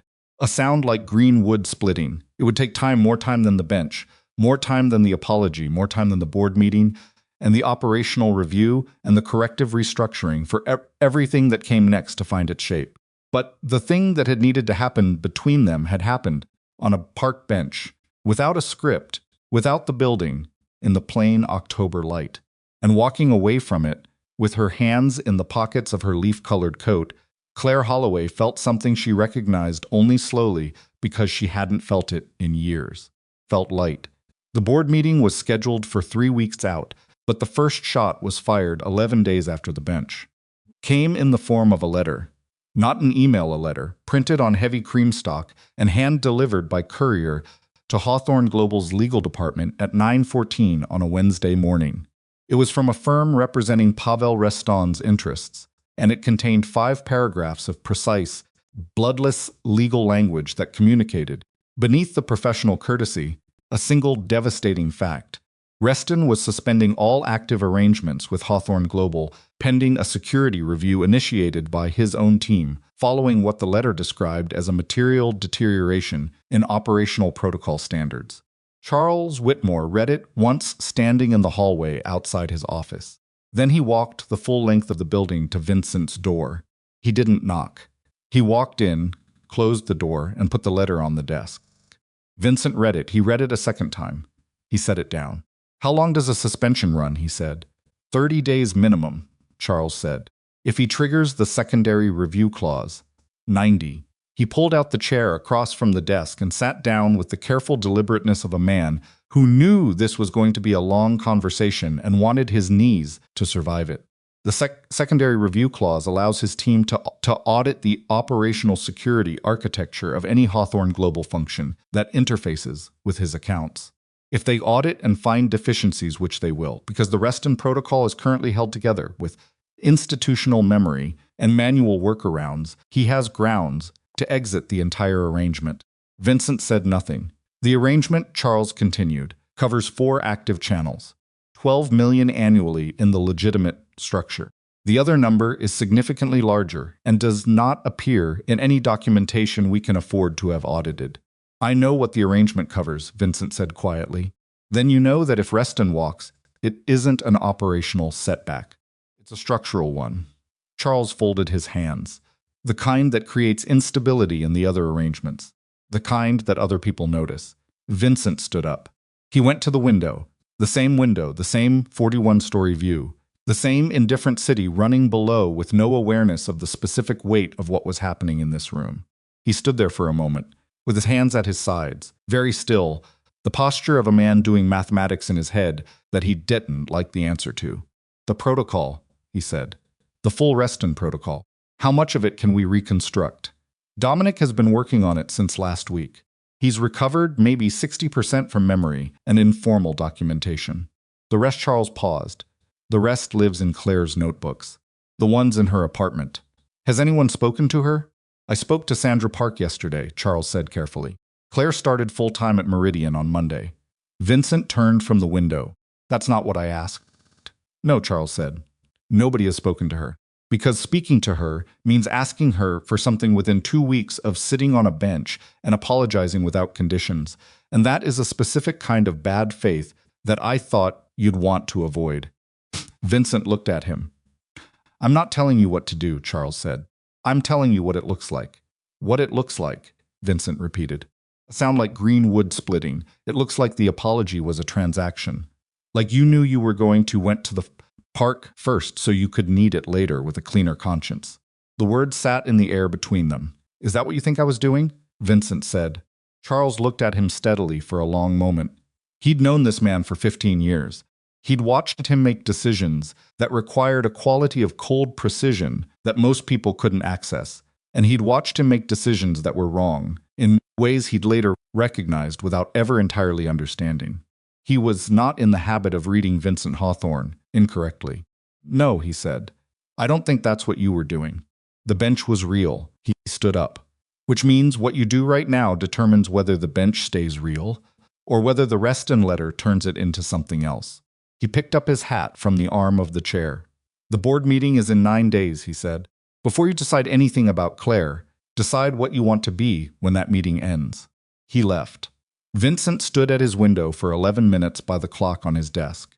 Then he sat down, opened his laptop, and sent Dominic a message asking for the full list of what was missing from the reconstructed protocol. He spent the rest of Wednesday and all of Thursday working the problem the way he worked, every problem with the systematic, pressurized focus of a man who had built his professional life on not flinching from the scale of what needed to be done. He pulled in 3 of his most trusted operational people. He brought in the external security consultant, whose number he'd found in Claire's notebook, the backup, the one he'd never needed to call before. He worked through the night on Thursday, which was something he did rarely, and which the people around him recognized as a marker of severity. By Friday morning, they had reconstructed 73% of the Reston protocol from combined institutional memory. The remaining 27% was specific, granular, and depended on knowledge that didn't exist in any surviving documentation. His operations director, a compact, precise woman named Greta Solis, who'd been with Hawthorne Global for 8 years, and who communicated in a shorthand so condensed it was almost musical, set the summary on his desk at 7:30 a.m. Friday the gap, she said. The 27%. It's not procedural, it's relational. She tapped the page. 3 of the Reston contact points, the ones that handled handoff protocols for the third channel arrangements, they were managed personally by Claire, not through any company system, through her own relationship with them, over years, on a first-name basis. She paused. 2 of those contacts have already been reached by Reston's audit team. They've been asked not to communicate with Hawthorne Global until the audit is complete. Vincent looked at the page. And the third, he said. Third, Greta said, is a man named Walter Finch. He's Claire's contact. He trusts Claire specifically. He's currently willing to speak with someone from Hawthorne Global, but his condition is that the conversation happens through Claire. She held his gaze. He doesn't want lawyers. He doesn't want executives. He wants to hear from her directly that the arrangement is being handled with the level of care she established. The room was very quiet. Does Claire know this? Vincent said. She doesn't know Finch has been contacted, Greta said. But she knows Finch. She built that relationship from scratch over 18 months. Vincent looked at the window. Friday morning light, gray and flat, the sky the color of old concrete. He thought about the bench. He thought about Charles's words. He thought about the specific geometry of what he was about to have to do, which was go to a woman he'd failed, 2 weeks after apologizing without conditions, and ask for something that was going to cost her time and professional complication and the risk of being pulled back into a world she'd walked out of. He picked up his phone. He called Claire directly. She answered on the 3rd ring. I know, he said before she could speak. I know what this looks like. I need you to let me explain before you decide what it is. Pause. He heard street noise on her end. She was outside somewhere. The city moving around her. Go ahead, she said. He told her about the Reston letter. He told her about the audit. He told her about Walter Finch and the condition. He told her all of it, without softening it, without framing it as anything other than what it was, a direct consequence of the administrative dismantling that had removed her from the operation without understanding what removing her actually meant. I'm not asking you to come back, he said. I'm asking you to make one phone call to Walter Finch, to tell him that the arrangement is being handled responsibly and that the people currently managing it can be trusted. The street noise on her end was continuous and unhelpful. Can they be trusted, she said. It was a real question. He understood it as such. Greta Solis is managing the rebuild, he said. I know who Greta is, Claire said. I trained Greta on the Reston account rotation 2 years ago. Another pause. If I call Walter and tell him Greta can be trusted, and then something goes wrong, because the 27% you can't reconstruct creates a gap in the protocol, Walter is exposed. And so am I, no. This isn't about the company anymore, Vincent.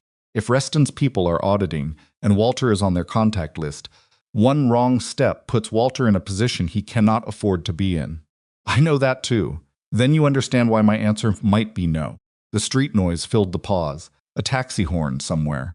The specific urban percussion of a city that kept moving regardless of what anyone needed it to do. I understand, Vincent said. And if your answer is no, I will handle this problem without you, and I will not contact you again about anything related to Hawthorne Global.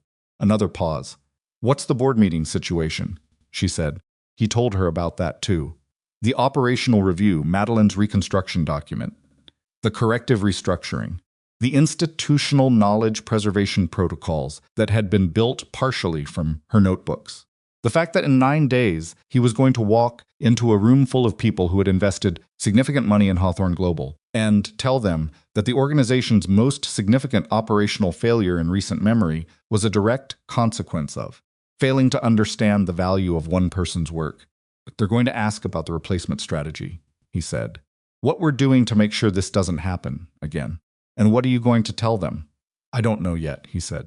That depends on some conversations I haven't finished having. She was quiet for long enough that he checked the connection.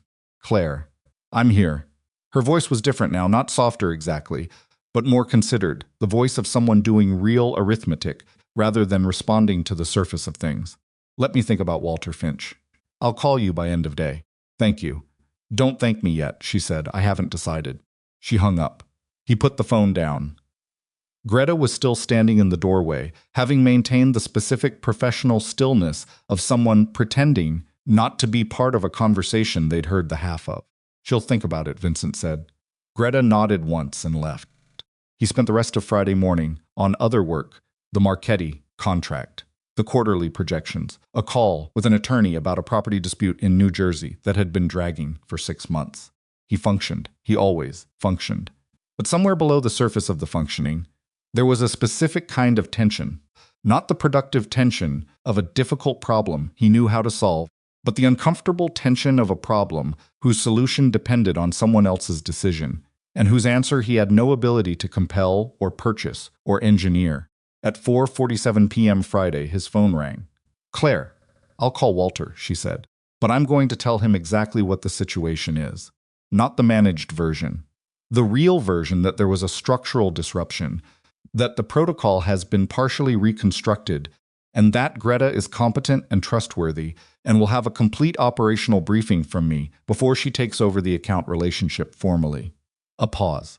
That last part means I need to meet with Greta. Once. In person. To brief her on everything I know about the account that isn't in any file. When, he said. Monday, she said. Somewhere neutral. Not the building. I'll arrange it, Vincent. Her voice was flat and clear. I'm doing this for Walter. Not for you, I know, he said. Thank you anyway. She hung up again. He sat at his desk for a moment. Then he called Greta. The briefing happened Monday at noon in a conference room at a law firm on Park Avenue that Charles used for sensitive meetings and which had no connection to Hawthorne Global's offices. Claire arrived first, which was habit, and set up on one side of the table with a legal pad, and 2 of her notebooks, the actual physical notebooks, the blue-covered ones, which she'd brought in a cloth bag, and which she handled with the practiced care of someone who understood that these were documents, not props. Greta arrived 3 minutes later, alone, which Claire had specified, and which had been honored. They shook hands. Greta had the quality that capable people who'd been underestimated often had, a kind of compressed, watchful efficiency, like someone who'd learned to do everything twice as well in half the visible space. I remember you taught me the rotation, Greta said, 2 years ago, in the parking structure on 46th. I remember, Claire said. You asked the right questions. I didn't know what I was being taught at the time, Greta said. Most people don't. Claire opened the first notebook. Let's start with Walter. What followed was 2 hours and 40 minutes that neither of them would fully describe to anyone else afterward, not because it was secret, but because the nature of it was so specific that the description would lose something in translation. Claire walked Greta through the Reston account's relational architecture with the precision and patience of someone who had built the thing from scratch and understood every load-bearing element. She named names. She described histories. She explained the logic of certain decisions that had looked arbitrary from the outside and were in fact deeply considered responses to specific personalities and pressures that predated Greta's tenure at the company. She made no editorializing comments about why she was doing this, or what it cost her, or what she thought about the situation that had made this meeting necessary. She simply did the work, because the work was what she knew how to do, and because Walter Finch was a real person in a real position that her choices could affect, and that mattered more than the complicated feelings she was managing underneath. Greta took notes in a handwriting that was smaller than Claire's and faster. She asked questions that were good questions, specific, practical, building on what she'd just been told rather than retreating to the surface when things got complex. At one point, she asked something that required Claire to think for a moment before answering, and Greta waded through the pause without filling it, which was a quality Claire recognized as rare and valuable. At the end, Claire called Walter Finch. She put him on speaker so Greta could hear, which had been Greta's request, and which Claire had agreed to, because it was the right move operationally, and because doing this in front of Greta made it less like a private negotiation and more like a genuine transfer of relationship, which was what it needed to be if it was going to hold. Walter Finch was 63, retired from federal service, and had the particular voice of a man who had spent decades evaluating whether the person speaking to him was being straight with him. He answered on the second ring. "Claire," he said. "Walter," she said. "I'm going to tell you the truth about what happened, and then I'm going to introduce you to the person who's going to be managing the relationship going forward. And I need you to listen to both things." A pause. "Go ahead," she told him the truth. Not the managed version, not the company version, the actual version. That she'd been part of an administrative restructuring that hadn't understood what it was dismantling. That the protocol had been partially disrupted as a result. That the disruption was being corrected, but that there was a gap in institutional knowledge that was being bridged right now in this conversation. That Greta Solis was the person sitting across from her, and that Greta was the best operational mind she'd worked alongside in 5 years, and that if Walter trusted Claire's judgment, Greta was the person that judgment was pointing to. Walter was quiet for a moment. "You're not coming back," he said. "No," Claire said. "Your call," he said. "Then put her on." Greta leaned toward the phone.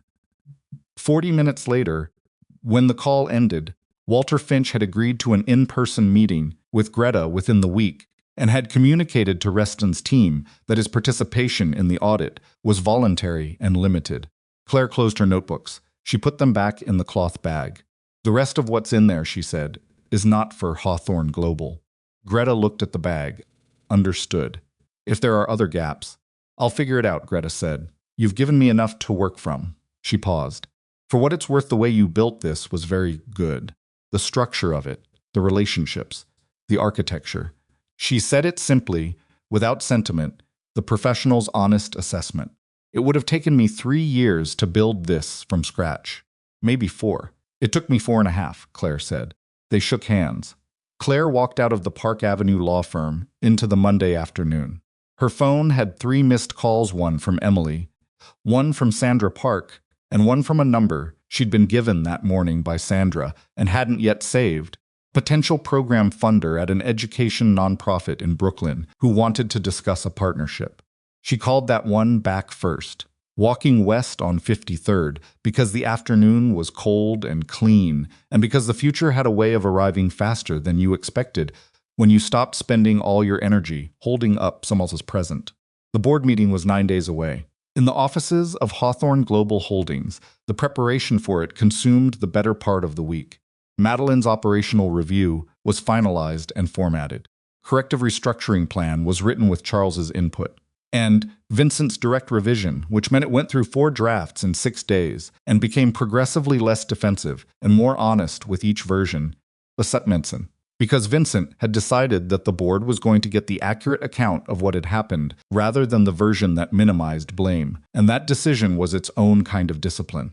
He'd made it partly because of the bench.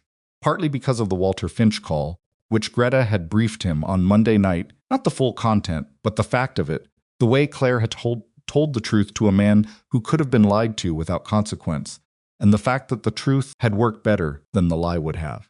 He'd been thinking about that for days afterward, the specific mechanics of honesty as an operational strategy, which was not how he'd typically categorized it. He worked late every night that week. The building emptied around him and he stayed in the lit office and worked, which was his standard mode and which had never before felt particularly significant to him. Now on the 3rd night, somewhere past 10, he stopped working for a moment and looked at the office, really looked at it, the way you looked at a space you'd occupied for so long it had become invisible. The desk was clear because he cleared it every evening. There were no personal objects anywhere, not because he'd specifically removed them, but because he'd never thought to put them there. The window had the view he'd looked at 10,000 times without seeing. There was a shelf behind him with 3 books he'd read, and a 4th he'd been meaning to read for 2 years, and a lamp with a base that had been chosen by a decorator in 2019, and which he had no opinion about. He thought about the notebook page. The one that listed his reading glasses backup, his father's birthday, the name of his nephew, who'd made the rectangle drawing that sat on his home office shelf. He thought about Claire sitting across from 11 adults in plastic chairs and asking them what an application would need to feel like it was built for them. He thought about the way his father had said the word fired flat, precise, a scalpel rather than a hammer. Picked up the phone. Not Claire. Not Charles Arthur. His father answered on the second ring, which he always did when it was Vincent, because Arthur Hawthorne had been waiting for his son to call without agenda for longer than either of them had ever said plainly. "It's me," Vincent said. "I know it's you," Arthur said. "What time is it?" "A little past 10. "Why are you calling me at 10? "Because I've been working since 6 this morning, and I'm tired, and I didn't want to just go home." A pause. "I wanted to talk." Silence on the line, not hostile. The silence of a man encountering something unexpected and giving it the space it deserved. "Then," Arthur said. "I'm going to tell the board the truth," Vincent said. "What actually happened. Not the version that protects the decision." "All right. They're going to ask why," Vincent said. "Why I approved something without understanding what I was approving. And what will you say?" Vincent looked at the empty desk, the view he'd stopped seeing. "I'll say I was used to things working," he said. "I didn't examine the machinery because it ran. And when you're not examining the machinery, you stop seeing the person maintaining it." He paused. "I'll say that's not a mistake I can't be made again by changing the organizational chart. It's a mistake you stop making by paying attention." Arthur was quiet for a moment. "That's a more honest answer than I expected," he said. "I know." "Whose language is that?" Arthur said. "That's not how you usually talk." "I've been reading someone else's handwriting," Vincent said. Another pause. "Come for dinner Sunday," Arthur said, "before the board meeting. Come and eat something that isn't takeout, and we'll talk. And you'll make the reservation this time." "I'll make the reservation," Vincent said. "The window table," Arthur said. "Not the corner." "I know," Vincent said. "I know it now." He drove home through the city. Not in the armored vehicle, just a car. A regular car, driven by a regular driver who hadn't been briefed on anything and who took the most direct route without contingency variations. Vincent sat in the back and watched the city go past and thought about 9 days and about what it meant to walk into a room full of powerful people and tell them something true. He realized, less afraid of it than he expected. That was new. The weekend before the board meeting, 3 things happened in quick succession.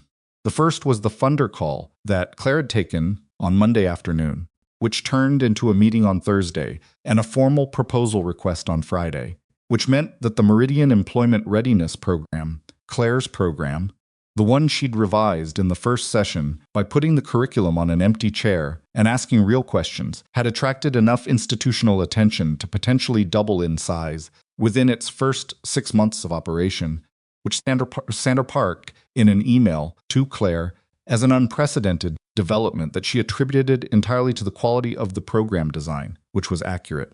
The second was that Richard Ashworth signed his renewal on Friday afternoon.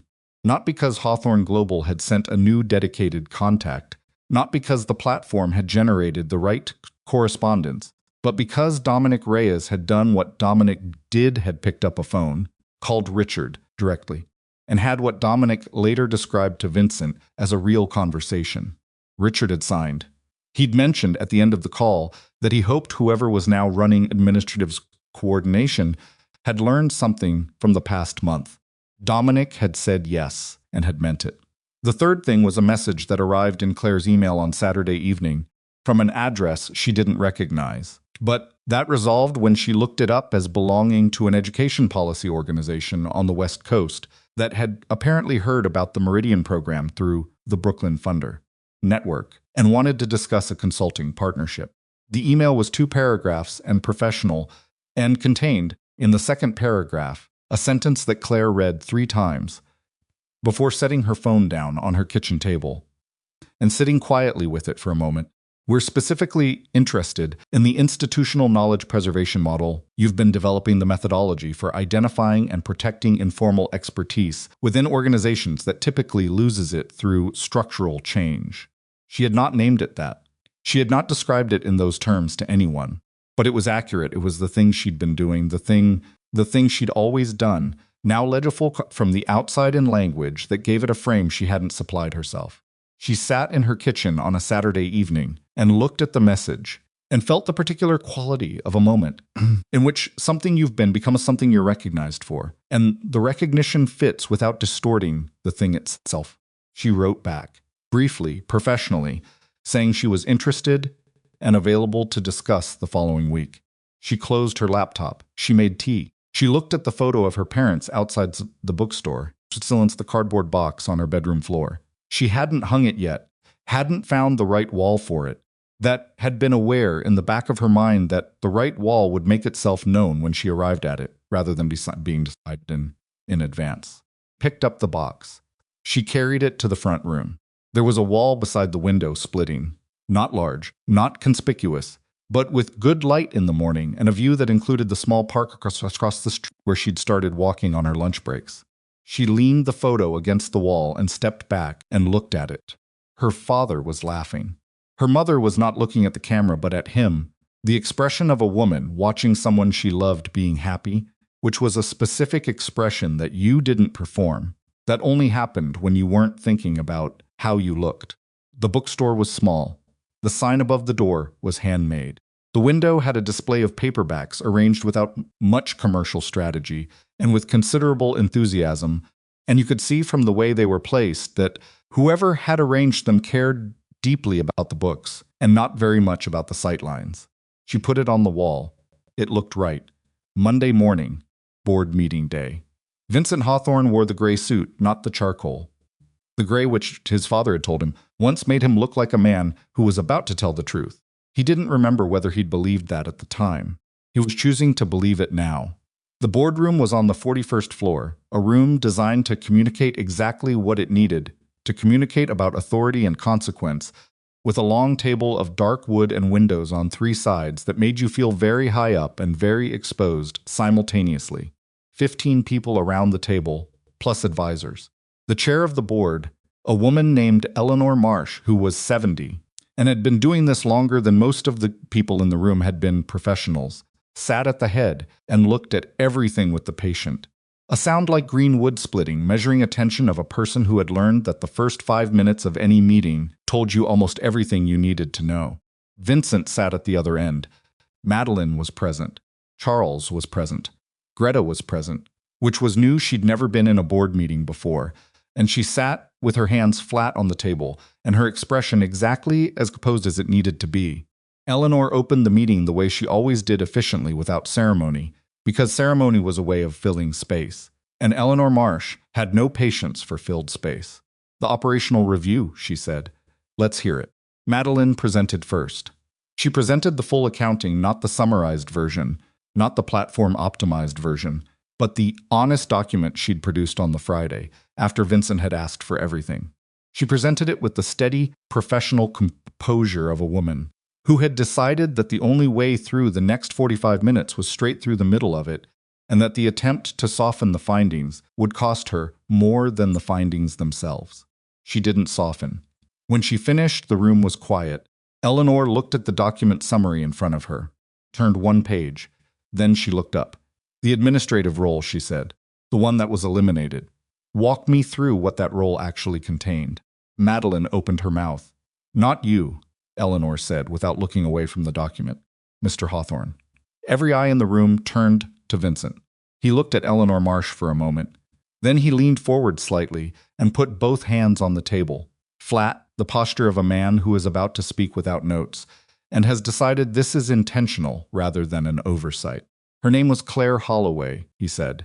She was 23 when she started, and 28 when we let her go. She held the role of executive assistant, which was accurate the way that calling a structural engineer a person who looks at buildings is accurate. He paused. She managed a legitimate schedule, and she managed the security architecture around our most sensitive client relationships. She maintained a private physician network, a regulatory intelligence relationship, and the operational protocols for our highest value account. She identified and resolved personnel conflicts before they became documentation. She remembered the names of the children of 42 clients. She protected relationships that generated revenue that doesn't appear in any report on this table. He looked around the room. She did all of this without a title for any of it, without acknowledgement of any of it, and without ever once indicating to me that the weight of it was unsustainable, which was a failure of her design and mine in equal measure. The room was very quiet. I approved her elimination without reading what I was approving, he said. I would like the board to understand that I do not make that statement as a procedural notation.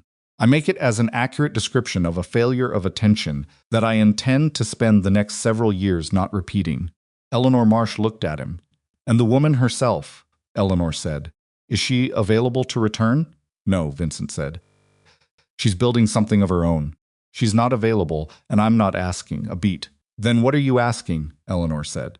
I'm asking for the authority to restructure the administrative function in a way that addresses what we learned, Vincent said. To create formal recognition and formal compensation for informal expertise. To build transition protocols that capture institutional knowledge before restructuring eliminates it. Prevent, in structural terms, the conditions that made this failure possible. He paused. And I'm asking you to hold me accountable for the implementation, because the original failure was mine, regardless of who executed it. Eleanor Marsh looked at him for a long moment. She turned another page in the document. She made a brief note with a pen that she kept specifically for board meetings, and that was, as far as anyone could tell, never used for anything else. The Reston situation, she said. Stabilized, Vincent said. Greta Solis. He nodded toward Greta, who received the acknowledgement without expression, but whose left hand moved fractionally on the table's surface, the small physical tell of a person receiving something they'd worked hard for. She rebuilt 73% of the protocol from institutional memory. The remaining gap was bridged through a briefing from Ms. Holloway, who provided it as a personal courtesy and is owed a debt that cannot be expressed in professional terms. Eleanor looked at him. That's an unusual thing to say in a board meeting, she said. It's an accurate thing, he said. I've been trying to say accurate things. Another pause. Eleanor looked at the document again. Then she set her pen down. The restructuring proposal, she said. Let's go through it. They went through it. It took an hour and 40 minutes, during which Madeline answered 12 questions with the technical precision she was genuinely good at, and Greta answered 2 questions with a brevity that communicated everything necessary and nothing extra.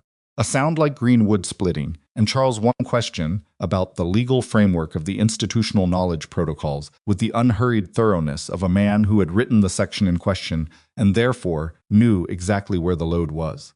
When it was over, Eleanor called for a 10-minute recess. Vincent stood up from the table and walked to the windows. The city was below him. He'd looked at it 10,000 times. Right now it looked different, not physically different. The same buildings, and the same movement, but as if the familiar thing had been placed in a new frame by the morning's particular sequence of events and was asking to be looked at fresh. He thought about Claire putting a photograph on a wall in her apartment. He thought about his father's face across a restaurant table. He thought about 47 irregularities in 11 days, and Renata in a circle of plastic chairs, saying never, and Walter Finch saying your call with the flat respect of a man who understood a decision when he heard it. Eleanor Marsh came back into the room 5 minutes before the recess ended, which meant she'd made her decisions in the space of those 5 minutes, rather than using the full 10, which was something she did when the answer was clear and she just wanted to move through her own deliberation without an audience. She sat down. She looked at Vincent. The restructuring proposal is approved, she said. Subject to a 60-day progress review. She picked up her pen. And I want a written protocol on the institutional knowledge preservation framework on my desk in 30 days. Not Madeline's version. Yours 30 days, Vincent said. You said you were taking responsibility, Eleanor said. This is what that looks like. She turned to the next item on the agenda. Vincent sat back down at the long, dark table in the room 41 stories above the city and picked up his pen and felt something he hadn't felt in a long time in a professional context, the specific quality of having done something in the right way. Not because it was strategic, but because the situation had required honesty and he'd supplied it, and the supplying had cost something and the something had been worth the cost. He wrote 30 days in the margin of his copy of the agenda, underlined it once. The meeting continued, and 3 miles downtown, in a circle of plastic chairs on the 3rd floor of the Meridian Education Fund, Claire Holloway was in the 2nd session of the Employment Readiness Program with 14 participants, 2 more than the previous week. because word had traveled through the informal networks of people who needed things and had learned to recognize the rare occasions when something real was being offered. And she was asking a man named Terrence, who was 47 and had spent 20 years in logistics management and been laid off when his company automated the function he'd built from nothing, what he actually knew how to do. Terrence thought about it. I know how to see the problem before it gets big, he said.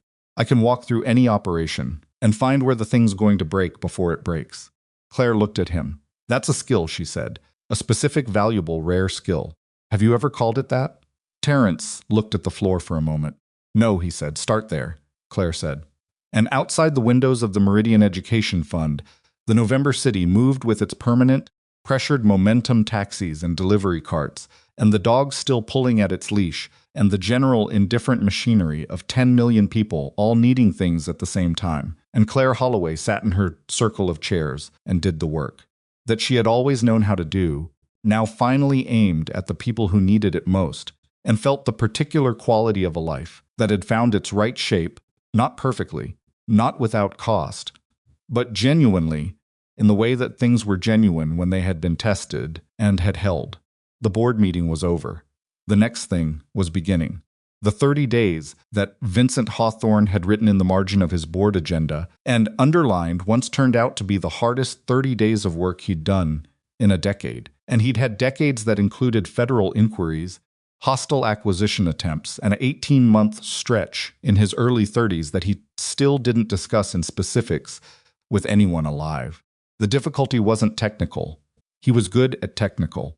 The difficulty was that the institutional knowledge preservation framework Eleanor Marsh had asked for in his handwriting, rather than Madeline's required him to describe, in formal language, something that had never been formally described, the full architecture of what one person had quietly built inside his organization over 5 years, and what it would have taken to protect it, and what conditions had made its loss possible. Writing that document meant accounting for those conditions honestly, which meant accounting for himself honestly, which was the kind of work that a man in his position could go an entire career avoiding if he was strategic enough about it. He was not being strategic. He was being accurate.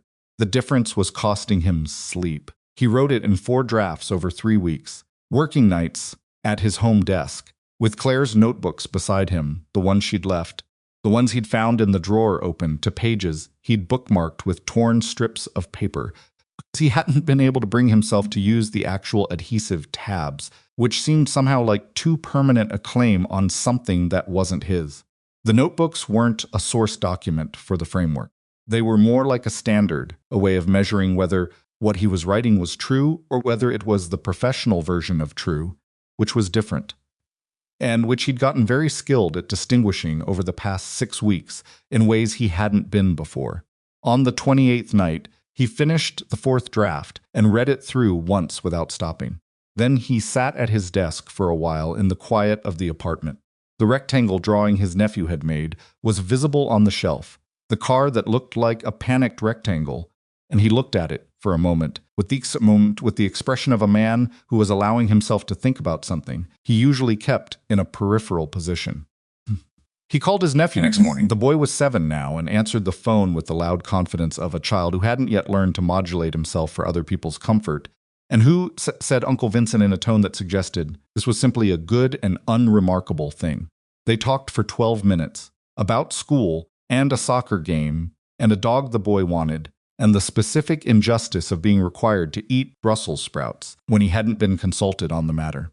Vincent listened and asked questions, and did not once check his other phone or look at his email, and when the call ended, he sat for a moment with the small warmth of it before going back to work. He submitted the framework to Eleanor Marsh on day 30 at 4:15 p. She acknowledged receipt at 4:47 with a single sentence, "I'll read it this week." He interpreted that as neither approval nor dismissal and went home. The response came 6 days later, on a Thursday, in the form of an email that was 2 paragraphs and carried no preamble or softening language, which was Eleanor Marsh's standard communication style and which Vincent had always respected for exactly that reason. The first paragraph said the framework was approved and would be implemented as board policy across the organization. The second paragraph said, The section on informal expertise recognition is the most substantive thinking I've seen come out of your office in 3 years. I don't know what changed. I assume it cost something. He read the second paragraph twice. Then he replied, "It did. Thank you for asking for the accurate version." He sent it before he could edit it. Eleanor did not reply. She didn't need to. Madeline Prescott was still in the building. She would remain in the building. That decision had been made and was not being revisited, which was the clearest signal available in Vincent Hawthorne's operational vocabulary, that a decision had been fully made. A sound.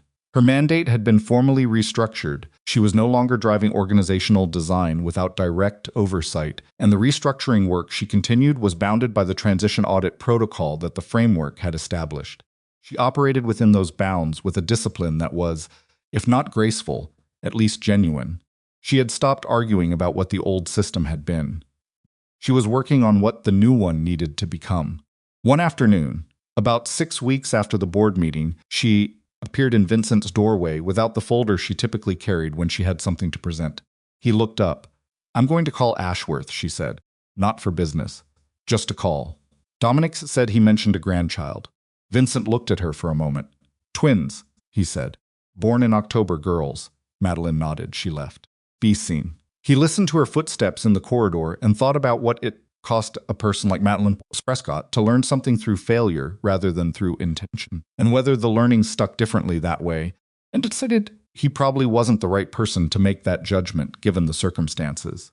Dominic Reyes, for his part, had settled back into his professional orbit with the quiet satisfaction of a man whose assessment of a situation had been validated at considerable cost to the organization, and who had chosen not to make a meal of being right. He managed the Ashworth renewal. He managed 6 other relationships through the transition period with the particular skill of someone who understood that relationships were not maintained through process, but through consistent attention. The same principle Claire had enacted at a different scale, and which Dominic had been practicing in his own domain for 20 years without anyone formally acknowledging it. Vincent acknowledged it. He did it in a meeting, in front of the senior team, without ceremony, just a direct, specific statement of what Dominic's relationship work had preserved during the disruption, and what it had been worth, and what the organization owed to the people who built and maintained the invisible structure of trust on which everything else ran. Dominic received it with the flat, composed expression of a man who would process it privately and had no interest in performing gratitude in front of an audience, which was the right response, and Vincent recognized it as such. Greta Solis met with Walter Finch in the 3rd week of November. She brought nothing she didn't know. She brought nothing she hadn't prepared for. And left with a handshake that meant the relationship was transferring rather than ending. Finch called Claire that evening to tell her. "She's good," he said. "I know," Claire said. "Not you good," he said. "Different kind of good." "Different is fine," Claire said. "Different might be better in some ways." Finch was quiet for a moment. "You happy?" Claire was in her kitchen. The photo of her parents was on the wall in the front room, in the light she'd known would be right, and she'd walked past it that morning with the specific unconscious ease of something that had become ordinary, which was what you wanted the right things to become. "Yeah," she said. "I really think I am." "Good," Finch said, and meant it. The Employment Readiness Program had 22 participants by December. Sandra Park had secured the grant funding that brought Claire's salary to its full number, which Claire had deposited into her account with the unremarkable satisfaction of a person whose financial security had been stabilized by her own effort rather than someone else's paycheck. The Brooklyn Funder Partnership was formalized. The West Coast Education Policy Organization, the one that had emailed on a Saturday evening, had been brought into a consulting conversation that was proceeding slowly and carefully, the way things proceeded when they were being built to last, rather than to impress. Claire ran the program with the same quality of attention she'd always brought to work, but aimed differently now, not inward at the machinery of a single powerful man's life, but outward, toward the people in the plastic chairs who came in with the guardedness of anyone who'd been processed by systems before and left with, if not certainty, then at least the specific language for what they already knew how to do. That language mattered. She'd spent 5 years giving it to a man who didn't need it, and was only now giving it to people who did, and the difference in what it produced was not subtle. Renata, the woman who'd said, never in the first session, completed the 12-week program and got a job managing household operations for a family in Park Slope, a role whose formal title said nothing about the organizational intelligence required to perform it, and whose actual function was almost exactly what Claire had spent 5 years doing, scaled differently. Claire wrote Renata a letter of recommendation that described exactly what Renata did in language the hiring family would understand as valuable, because that was the work translating the invisible into the making the real function legible to the people, with the power to recognize it. Renata got the job. She texted Claire at 6:47 p.m. on a Thursday with a single message. I told them exactly what I actually did. Like you said, it worked. Claire read it on the subway home. She didn't respond immediately. She sat with it for a stop and a half, looking at the message, feeling the particular quality of a result that wasn't about her specifically, but was partly her, nonetheless, woven in at the foundation. She texted back, "Of course it worked. You're good at what you do. Now make them see it every day." Emily had started coming for dinner on Thursdays. Not every Thursday. Emily was 24 and had a life with its own complicated schedule and a friend group that generated situations requiring attention, but most Thursdays, which was enough to make Thursday evenings a thing rather than an occasion. Claire cooked, which was something she'd rediscovered the way you rediscovered things that had been abandoned under pressure imperfectly. At first, with too much pasta and not enough patience, and then better, and then eventually with the genuine pleasure of a skill that had been allowed to develop at its own pace. On the Thursday after Renata's message, Emily sat at the kitchen table while Claire finished cooking and told a story about a parent-teacher conference that had gone sideways in a way that was either deeply troubling or very funny, depending on which part of it you focused on. Claire laughed at the funny part and asked the right questions about the troubling part, and Emily said at one point, not as a setup for anything, just as an observation, "You seem different." Claire set the pot on the table. "Different how?" "Less like you're managing the situation," Emily said. "More like you're just in it." Claire sat down. She looked at her sister, who had their mother's laugh and their father's stubbornness, and who had been watching Claire Holloway manage situations since she was 12 years old. "I'm working on that," Claire said. "You're doing it," Emily said. "There's a difference between working on a thing and doing it." Claire served the pasta. She thought about that distinction for several days afterward. The difference between the orientation toward a thing and the actual inhabiting of it. She'd spent 5 years oriented toward Vincent Hawthorne's life, facing it, managing it, holding it in her attention, and had called that work, which it was, but had also let it become the whole of her field of vision, which it shouldn't have been. The reorientation was not simple or complete. Old habits of attention had their own gravity. There were still mornings when she woke with the reflex of urgency, the body's memory of 5 years of 5 a.m. alarms, and had to consciously let the urgency dissolve before the day could begin on its own terms. She was getting better at it. She hung a second photograph in the front room beside her parents' bookstore. This one was from the Literacy Center, where she'd volunteered briefly before starting at Meridian, a group photograph from a celebration the center had held for participants who'd completed their programs. Claire was in the back row, slightly out of frame at one edge, the way she'd always occupied photographs, the person who arranged them rather than the person they were for. She'd almost cropped herself out when she'd had it printed. She'd decided not to. The 2 photographs on the wall became the first thing she saw when she walked into her front room, and the combination of them, her parents' impractical, beloved bookstore, a sound like green wood splitting, and the group of people celebrating something they'd worked for said something about what she believed in that she hadn't been able to articulate as a sentence, but could read clearly as an image. December moved through the city with the particular urgency of a month that always believed it had less time than it did. The Meridian program ran its last sessions of the year. The West Coast Education Organization sent a formal proposal. The Brooklyn funder confirmed a second-year commitment. Central Park sent Claire a year-end summary that described the program's impact in numbers, completion rates, employment outcomes, follow-up data, and then, at the bottom, in a sentence that was clearly not from the template, added, "The thing you built here isn't replicable by substitution. It's yours and it shows. We're not moving this without you." Claire read that sentence 3 times.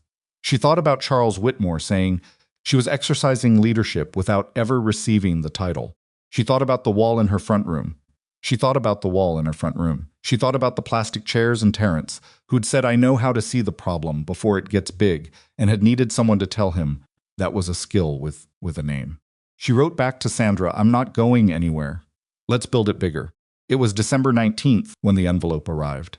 She almost didn't recognize the handwriting on the outside. It had been addressed to her name and to the Meridian Foundation's address, not her apartment, which meant he'd looked up where she worked rather than where she lived, which was a distinction she registered as deliberate and correct.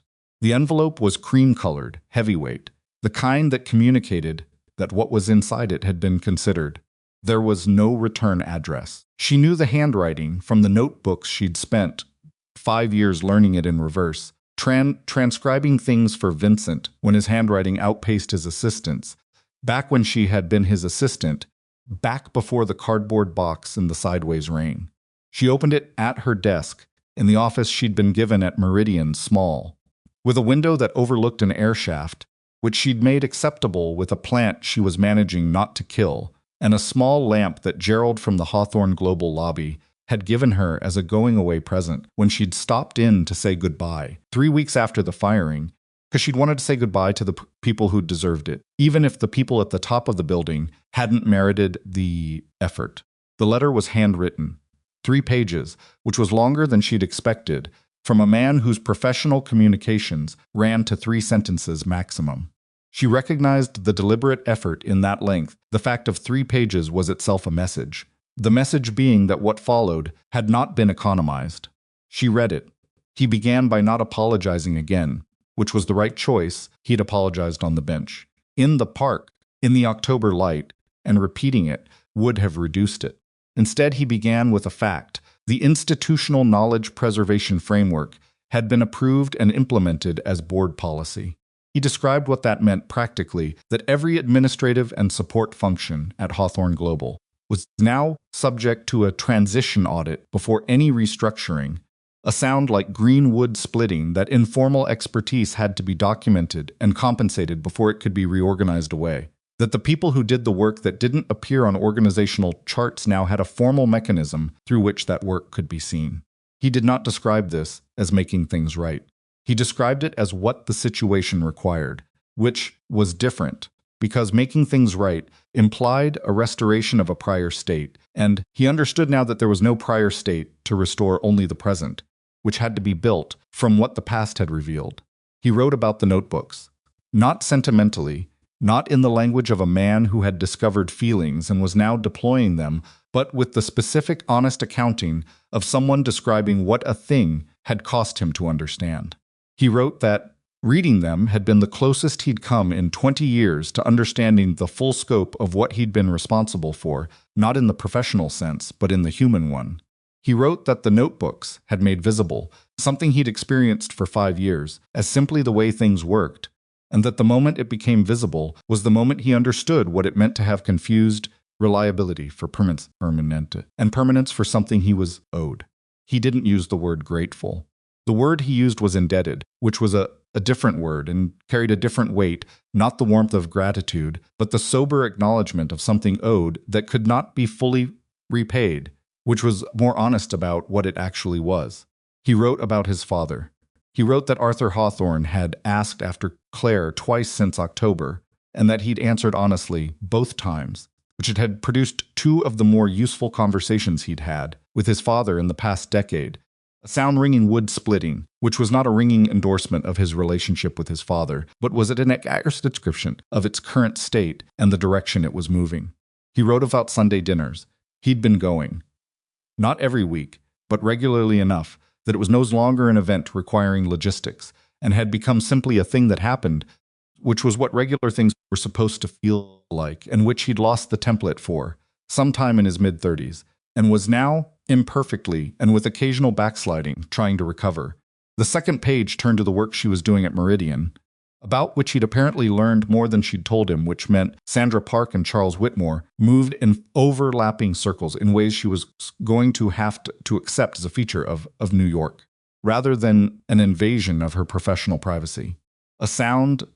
He described the employment readiness program with an accuracy that told her he'd read about it carefully, and a respect that told her the reading had not been instrumental, had not been research toward an ask, but simply the attention of a person who wanted to understand something that mattered. He wrote, "What you're doing there is the same thing you were doing here, aimed correctly. I didn't know the difference when I had the chance to see it. I know it now." The third page was shorter. He wrote that he wasn't writing to ask for anything. He was explicit about this, not as a disclaimer, but as a commitment, because he understood that anything he asked in the wake of everything that had happened would be suspect regardless of how it was framed, and so he decided not to ask. He was writing because the things in the letter were true, and because she deserved to have them said clearly, in writing, on paper, in a form that would exist after the saying, rather than dissolving into the air the way spoken words did. He closed with one paragraph. He wrote, "You taught me, without intending to, and without my understanding it, for a very long time, that the most significant work in any organization is the work that's invisible until it stops. You also taught me something I had no language for before, which is that a person can be essential to a place without owing that place their life. I don't know if that distinction matters to you at this point. I think it matters to how I run things now. I think it might matter to a few people here who never had anyone name it for them." He signed it with his first name only. Claire read the letter through once. Then she set it on her desk and looked at it for a while. The airshaft outside her window was doing nothing interesting, as airshafts rarely did, and the plant on the sill was existing with the quiet determination of something that had been kept alive through moderate effort and modest ambition, which was maybe the right scale for some things. She thought about the 5 years. Not as a total, not as a calculation of what had been given versus what received, but as a sequence, the specific memories that surfaced when she allowed them to, which she was getting better at allowing. The first week, when she'd been 23 and had understood within 48 hours that the job description was a placeholder for something much larger and had chosen to step into the larger thing because she'd been 23 and ambitious and had believed that being needed was the same as being valued. The gradual accumulation of knowledge and responsibility and invisible labor, the growing competence that nobody had formally recognized, the notebooks, the handwritten reminders, the reading glasses kept in the bottom drawer, the way she'd spent 5 years making Vincent Hawthorne's life work and had spent approximately no time asking herself whether her own life was working. She thought about the cardboard box and the lobby and the sideways rain and Gerald's face as she'd walked past his station. She thought about the bench in October and the amber trees and Vincent saying, "I should have come downstairs." She thought about 11 adults in plastic chairs and Renata saying never, and Terence talking about seeing the problem before it gets big. She pulled a piece of paper from her desk drawer. Her own paper, not the cream heavyweight of his. Just ordinary white printer paper, the kind she'd been using her whole professional life. The kind that communicated nothing about status or deliberation, and everything about the fact that the content was the thing, not the vehicle. She wrote back. Her response was shorter. 1 page, not 3. She didn't match his length. Over 5 years and over the months since that mirroring was a form of accommodation, and she was done accommodating the rhythms of other people's needs before her own. She wrote that she'd received the letter and had read it carefully. She wrote that the framework mattered not to her specifically, but in the general sense that things that named and protected invisible work mattered, and that the board implementing it as policy meant it would outlast any single personnel decision, which was the point of institutional change. She wrote that she was glad about the Sunday dinners. She wrote about the program. Not in numbers, Sandra had those, but in the quality of what she was watching happen, which was people learning to describe what they already knew how to do in language, that the people with power would recognize as valuable. She wrote that this was the work she'd spent 5 years doing in one direction, and was now doing in another, and that the direction mattered more than she'd understood when she'd taken the original job at 23. She wrote, I spent 5 years being indispensable and thought that was the same as being secure. It isn't. Security is building something that can survive your absence and choosing where to put your presence because you mean to, not because you have to. She paused before the last paragraph. She wrote, I don't think you're the same person who approved that restructuring without reading it. I also don't think being different now repairs what happened then. Both of those things are true simultaneously, and I've made my peace with the fact that they don't cancel each other out. What happened cost something real. What you're doing now is also real. They can both be true. She closed with one sentence. She wrote, take care of the people who do the work that doesn't have a title, not because of what happened with me, because they're already in your building and they're already holding things together, and they deserve to know someone can see them. She signed it Claire. She folded it into an envelope. She addressed it to the building on 53rd Street, to Vincent Hawthorne's office. No department specification, no formal title, just the name and the address, the way you wrote to a person rather than a position.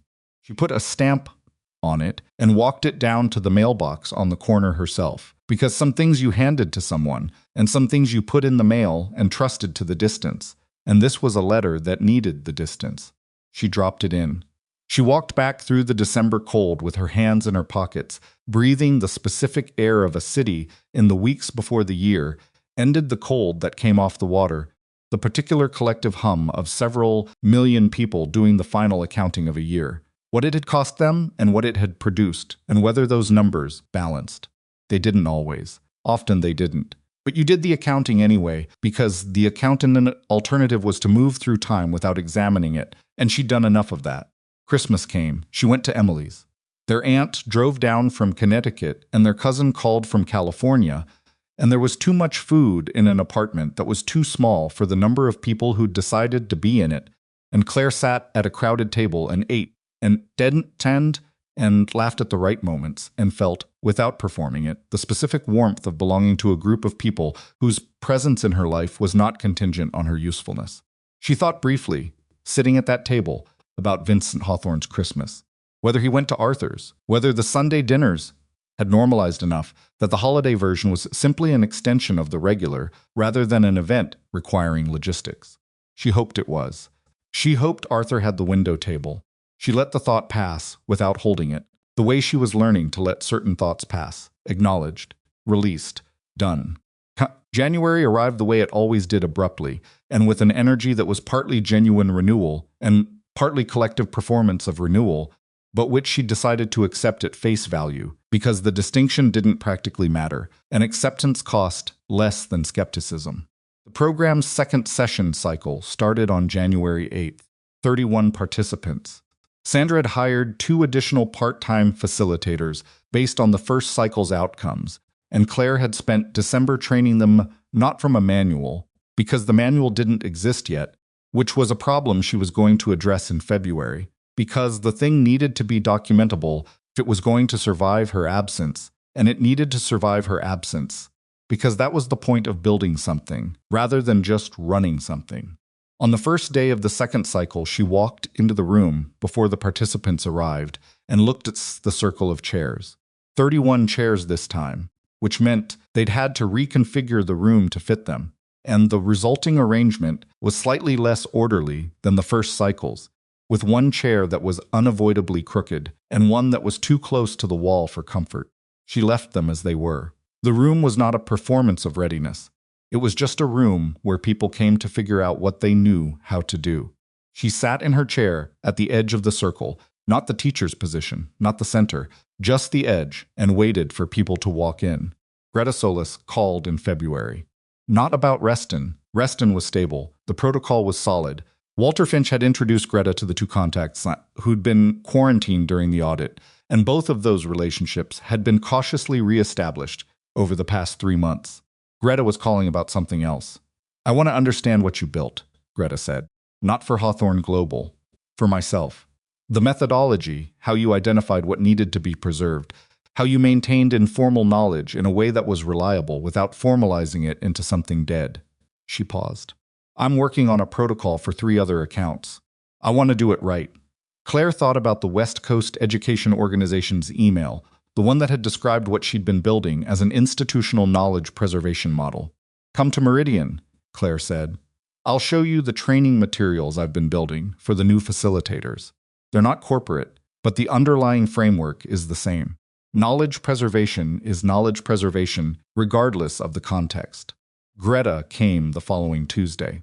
They spent 3 hours in Claire's small office with the airshaft window and the surviving plant, and Greta took notes in her small, fast handwriting and asked questions that were good questions.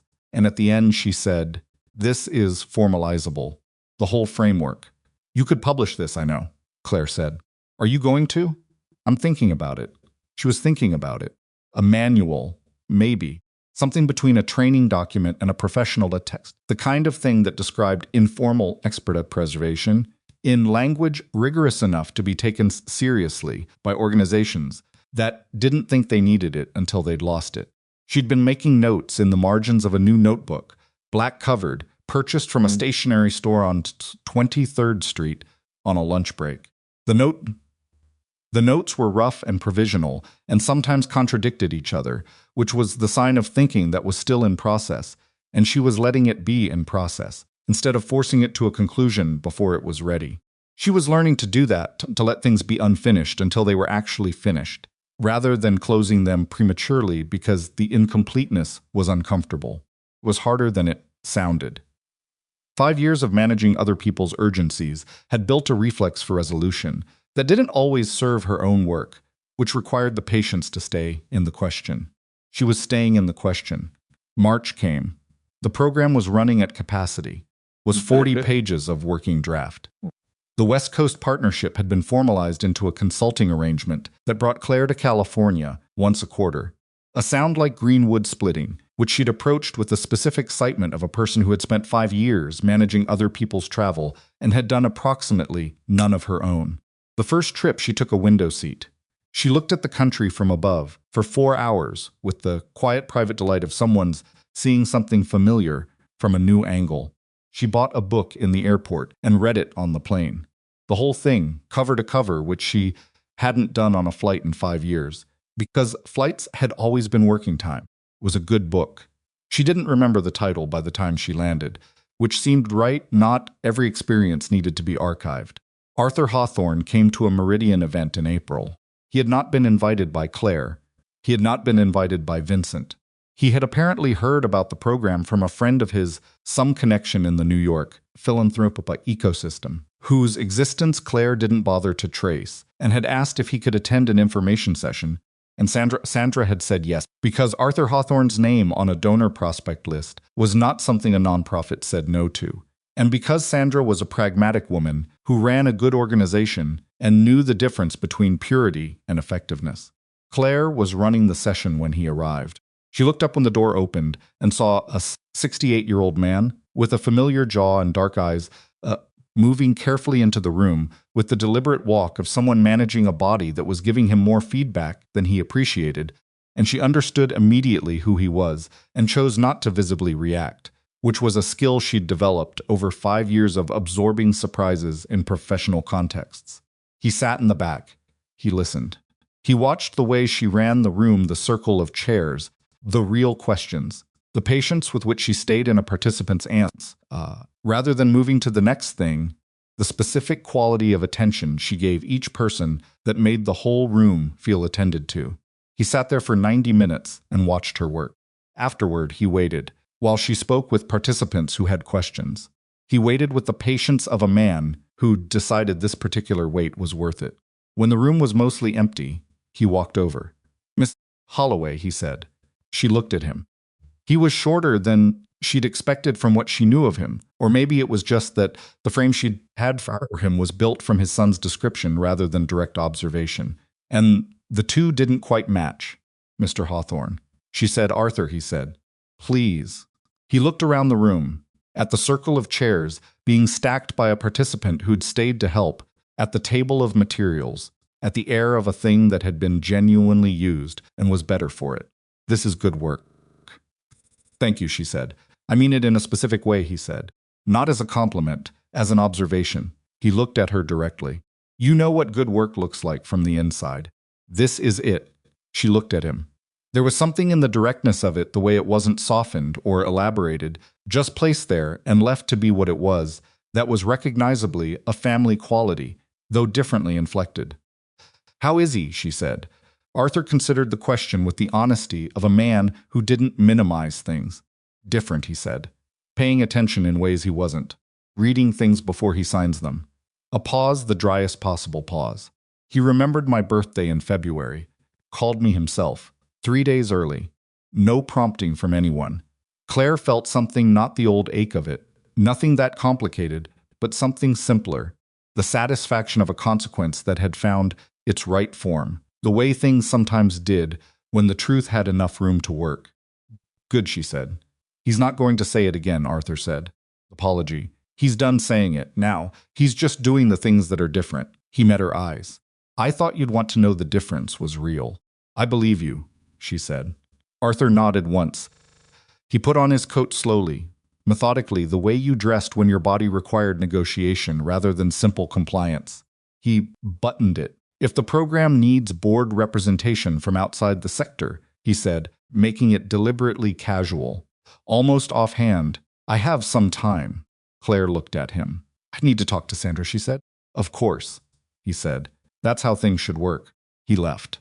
Sandra appeared from the hallway approximately 15 seconds later, scene which told Claire she'd been within earshot for the last part of the conversation and had been waiting with the specific patience of someone who has just watched an opportunity walk through their door. "Arthur Hawthorne," Sandra said. "I know," Claire said. Claire. "I know, Sandra. Should I send him a prospectus?" "Yes," Claire said. "Send him a prospectus. Summer. Program ran." The manual was 80 pages.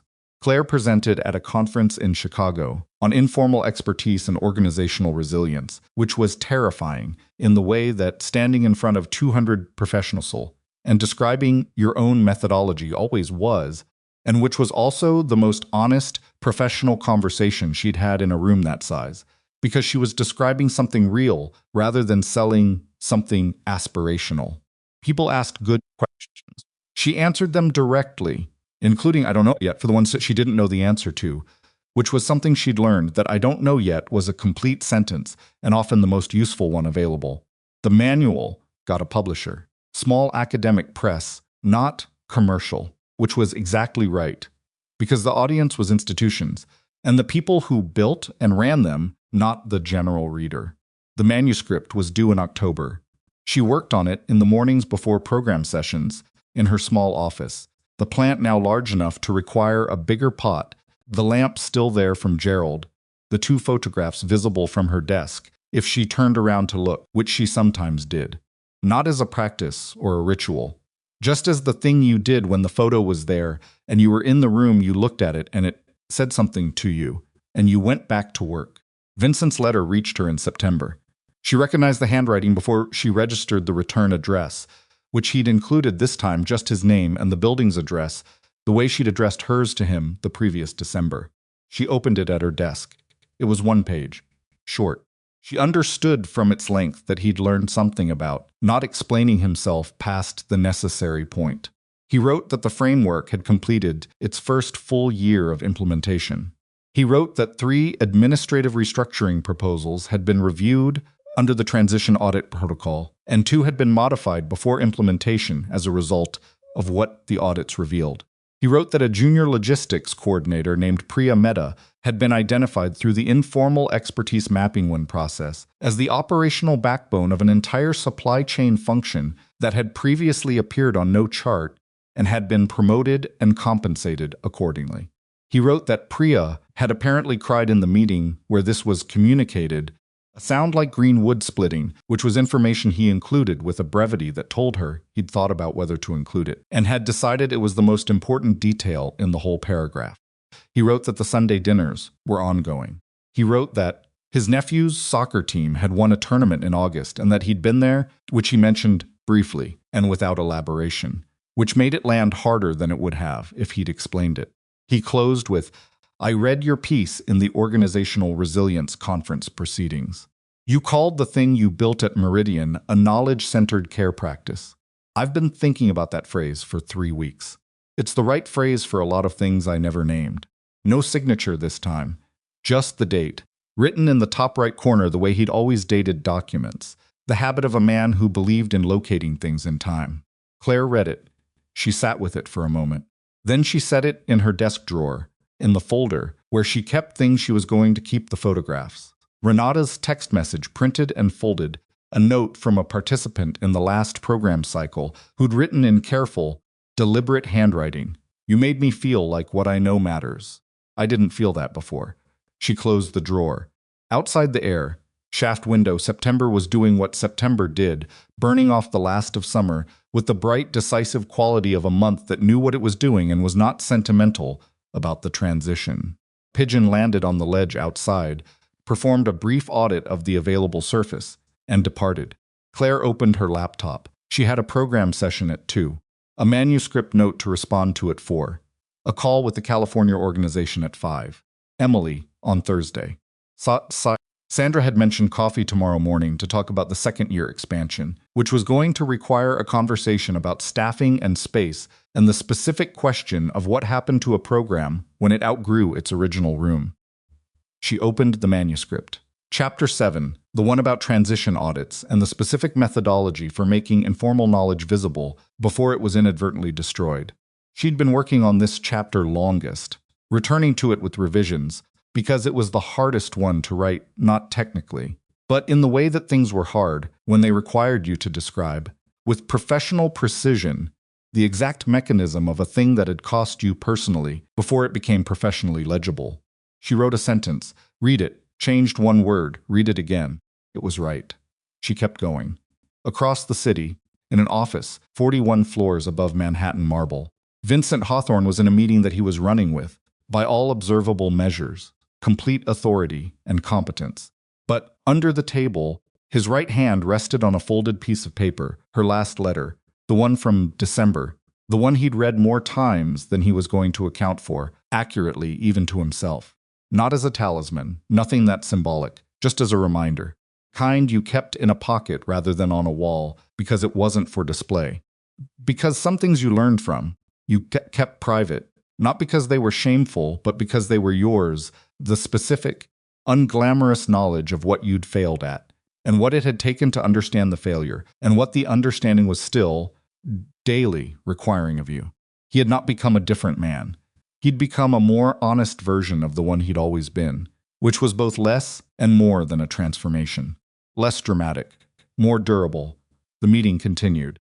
City ran on below them both, enormous and indifferent and full of people doing invisible work that held everything together, the ones whose names weren't on anything, whose functions wouldn't appear on any chart until the function disappeared, and the absence announced what the presence had never been allowed to name. They were in every building, every organization, every structure that humans had built to do anything at all. Most of them would never be found by a framework or a notebook or a conversation on a bench in October. But some of them would be. And in a small office on West 22nd Street, a woman who had once held an empire together, with handwritten notes and sheer competent attention, was building the language that would make them visible one session, one chapter, one honest answer at a time, and doing it in her own name, on her own terms, with her parents' bookstore on the wall, and her sister coming for dinner Thursday, and her coffee still hot, in the cup beside her because she'd remembered to drink it before it cooled. She had learned, at 28, in the Manhattan rain, with a cardboard box in her arms and 5 years of invisible work behind her, that being necessary was not the same as being valued. She had learned, at 29, in a circle of plastic chairs, a sound like green wood splitting what they already knew and someone to translate into language the world would recognize, that being valued was not the same as belonging to yourself. She was 30 now. She belonged to herself. And across the city, the empire her hands had once held together was still standing, not because she was holding it, but because she had finally, irrevocably, let it go, and the letting go had forced it to learn to hold itself. That was not a small thing. That was, in fact, everything.